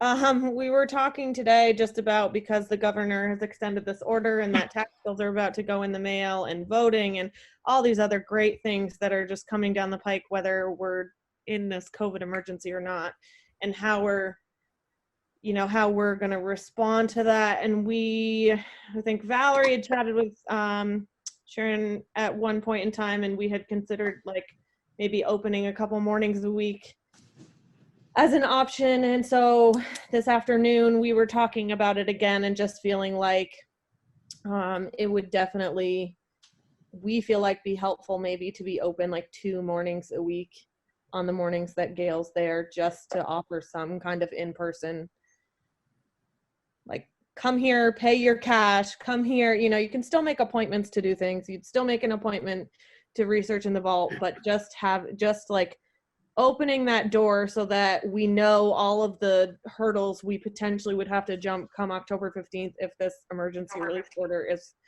lifted, and we were going to open the doors anyways. So what things we need to address, what other things we still need to purchase or not purchase, just being able to kind of get a handle on that before it's so busy with taxes and voting and everything else that comes into play. I mean, what's the limit of people that can be in the office at this point? We don't have a fire number. We should get the fire warden there to see what our max capacity Well, can't you go by square footage? Oh, I guess I have no idea. Does anyone know what the square footage of the office is? Take into consideration the whole office or just the lobby area? Well, you'd have to take consider the whole, because there's people within the whole office. That's right. That's right. So you'd have to take in consideration the whole area. Yeah. Well, looking at what other establishments have done, for example, the post office limits only 2 people in the lobby. Well, in Waitsfield, in Bristol, it looks like only 1 person's allowed at the counter at a time. And but they can have somebody else on the other side. Right. 2 people on the other side or something like that. Yeah. I would assume, that counter is roughly 8-9 feet long, no more than that you couldn't have more than 2 if you had them on each end. They're 6 feet apart. Or perhaps no more than 3 people in the lobby at the time. Right. That's what I would say, because you could have 1 on either end of the counter and then 1 by the door. One meeting. Well, I know, Jen, that like I've been to Roxbury and I've been to Pomfret, and they, even though they're small, they're open. Their doors are open, and they allow people to come in. You still have to make appointments for title searching, so they only allow 1 person in the vault at a time, but they do allow people to come in and make payments or do whatever. So, and they seem to be comfortable with that. I mean, I guess we're thinking about just trialing it. Like, I think we feel like the best way to kind of start to broach opening full blown is to try a couple days a week, to see what the traffic would be like, so that if we're concerned that there is going to be more than 3 people in there at a time, like how we're going to deal with, I'm sorry, can you please step outside because we can't have more than 3 people in here at a time, and kind of figuring out how to manage that a little bit. Plus it gives people the opportunity when they get their tax bill in the mail to come in and have a conversation with someone instead of doing it over the phone, which I think is an advantage. I mean, we have this plexiglass that we got to, we used it for voting, but other than that, we haven't, we have that. I mean, right now we're going to the door assisting people, and masks are great, but like, what's the point of this plexiglass that we've installed if we're not really using it? You know, whereas I feel like if people could come in and we said we were open like Mondays and Wednesdays from 8 to 12, so that we could get, you know, like, how long does it take us to get cleaned up and wiped up around noontime? And is that something we feel like we could do in the middle of the day if we felt necessary? Or, you know, like, what are some things we're going to feel like we need to do to continue to maintain what we feel like is safe, to continue to allow people to come in just to use our customer service, I guess. Well, our office is open in Middlebury, so, I mean, when somebody's at the front desk, she has the plexiglass and they're open. During lunchtime, it's closed, so they can sanitize, and then we're open back up. So, Joel, go ahead. Jennifer, right now, if someone comes to knock on the door, can they come in, or you have to just at them at the door? We kind of go, you know, obviously everyone's got their masks on, so we go out and we meet them at the door with the mask, and we say, you know, what are you looking for? And, oh, I need to get this. So sometimes we're taking the stuff and we're taking it inside and leaving them outside and then going back outside. And then if there's a third trip that's required, then we're doing the third trip. And, you know, I mean, I think it's just, I think it would be a good option. I think it would be nice to kind of slowly get into this rather than full blown, because right now, with, like I said, property tax bills and voting going out right now, no one can vote. A, we don't have ballots, but B, the state is sending out the ballots. So right now it's just not an option, but a lot of people, like, that's been the phone call is. I guess my question is, I know what we're doing in Brandon is they knock on the door. There's a sign there that says, for service, please knock. And then we open they open the door with their mask on and say, we've got one at the teller line and one at the CSR line. Can you wait when one leaves, one comes in? Is that a possibility? I feel like it's just not, because nothing, A, we're kind of doing that right now, but B, if that's how we're going to operate through the fall, I just feel like the days that Gail's there, it's totally fine because there's that third person to do that.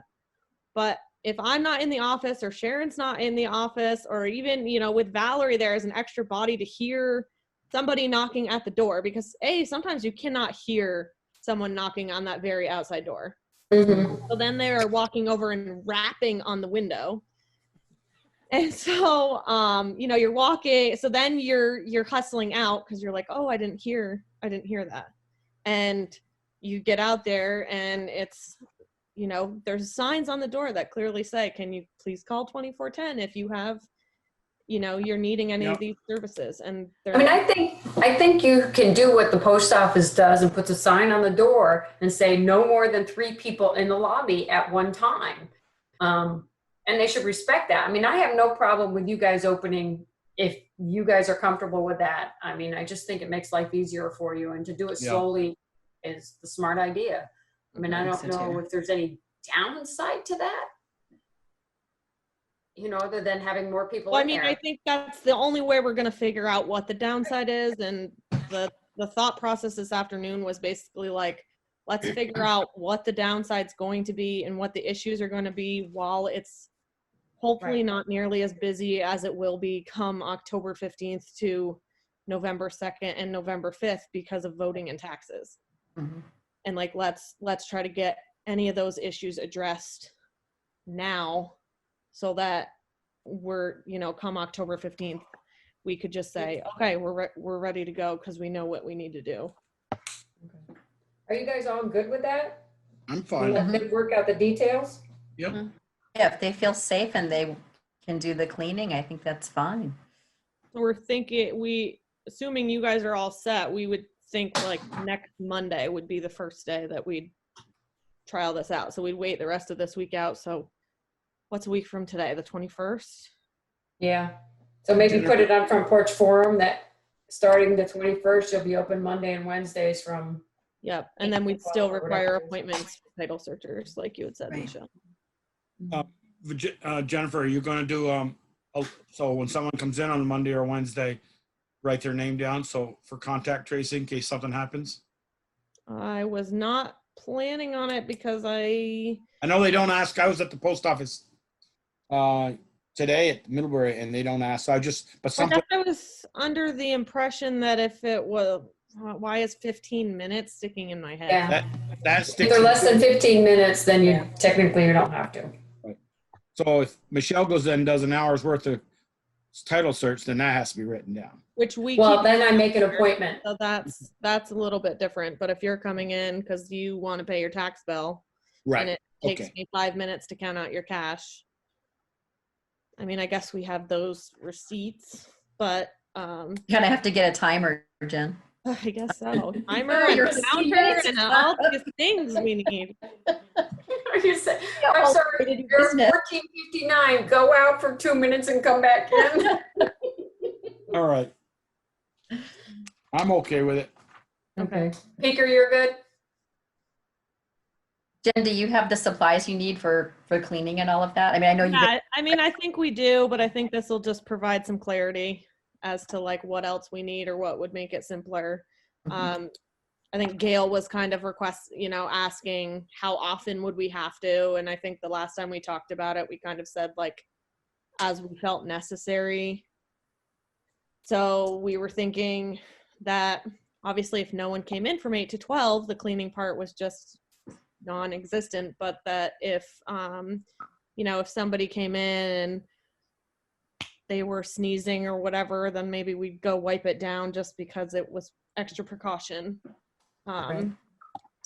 And Sharon got she got an orange chain in the mail today, I think, or Friday, that won't allow people to use the restroom. So we're going to put a chain across there so that the restroom will be closed to the public. Try to limit exposures down the hallways and things like that. Okay. Sounds fine to me. Sounds good. I think we're all on board, so. Good. You're good. Thank you. Okay. Thank you, Jen. Okay, we need to really deal with this paving sidewalk stuff and Mountain Street and Mr. Davignon before we decide whether we're doing any more of this on here. So you guys, Eric, I know you're tired. So you're happy with what Donnie did? That's all good? Yeah, it looked good to me. Okay. And the gentleman who's looking for reimbursement for his grass seed and whatever he did he touch his property at all, or was that? To be honest with you, Michelle, I couldn't tell if he did or not. Okay. All right. So did you guys read Mr. Davignon's letter and his request for reimbursement? How much was it for, Val? Do you remember? Yeah, it's right here. $35. And was that for grass seed? The grass seed was $10.06 and $25 for his hour of time.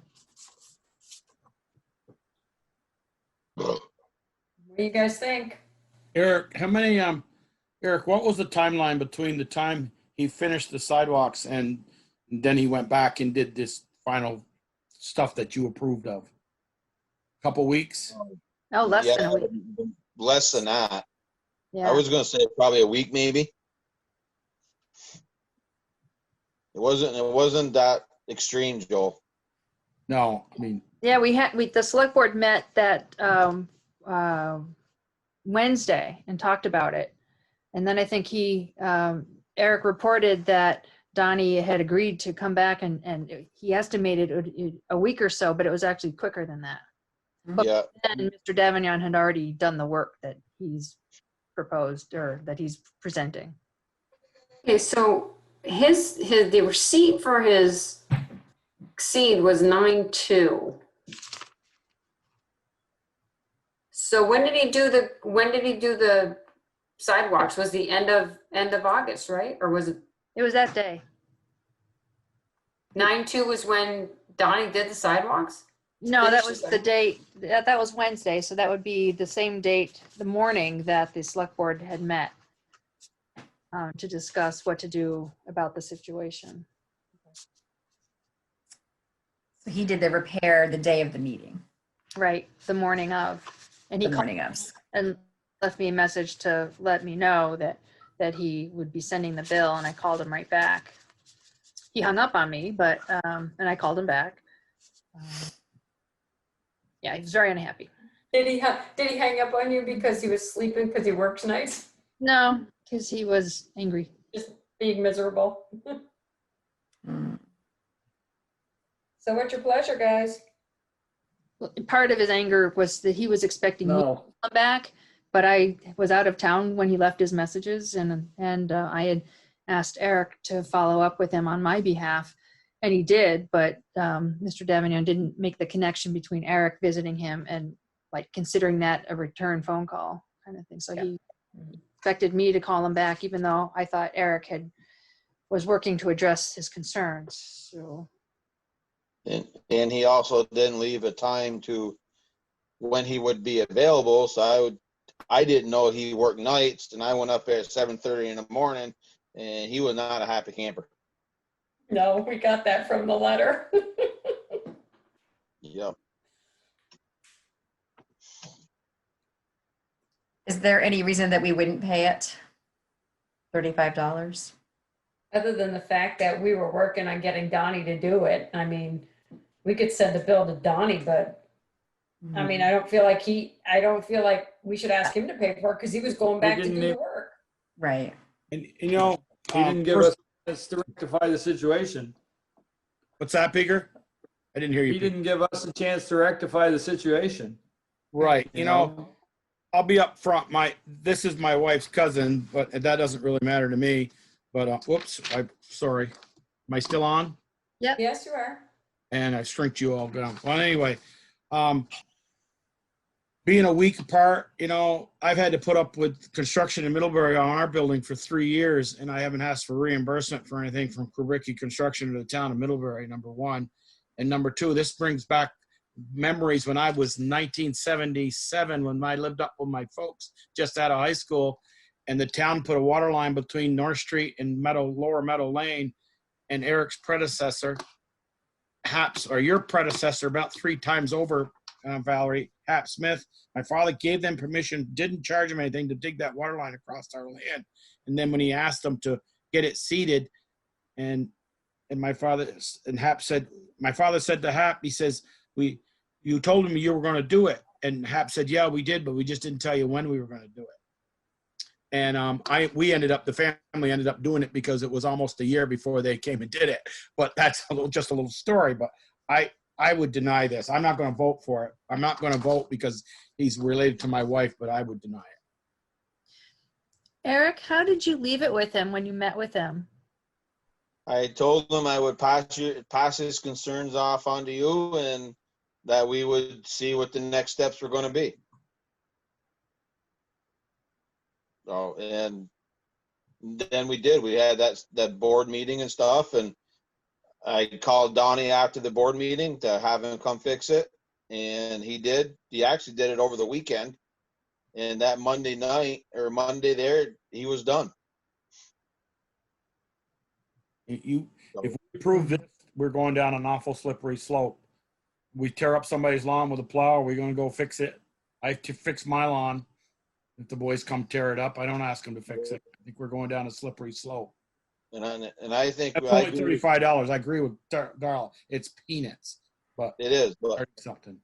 I agree with Peker that he didn't allow us the time to rectify the problem. Right. I'm a no.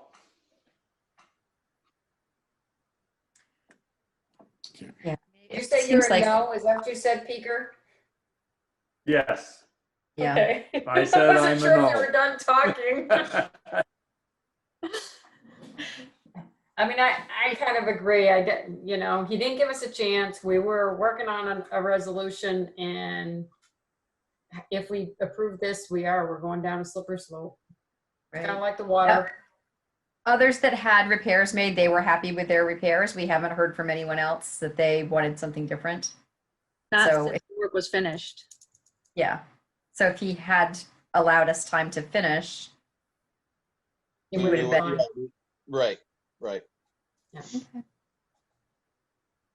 I mean, I understand the slippery slope. It feels like, you know, on one hand, it feels like $35 is an easy way to create some goodwill. But on the other hand, then like Jill said, where does it end? Didn't he have to add soil? Wasn't it soft? Didn't he have to compact the topsoil down the sides? Donnie did, yes. So Yep. was Devonos done? But did Donnie do the whole stretch? I mean, if he just went out and spread grass seed on it because he wasn't happy and he didn't add soil, Donnie went over and fixed it again. That would be my thought, Peeker, is Donnie didn't know David, whatever his name is, fixed it himself, and he probably went right through it and did it all over again, would be my guess. I would bet that too. Yep, I think so. So Because we asked for soil to be added because it was soft. And I did get out and check it in a couple spots, walk on it, and it was compacted. And Donnie did what he was supposed to do. So I think the consensus right now is we're all no. Okay. Do you need a motion for that, Val? Or are you I just suppose. Yeah. Huh? I would think so.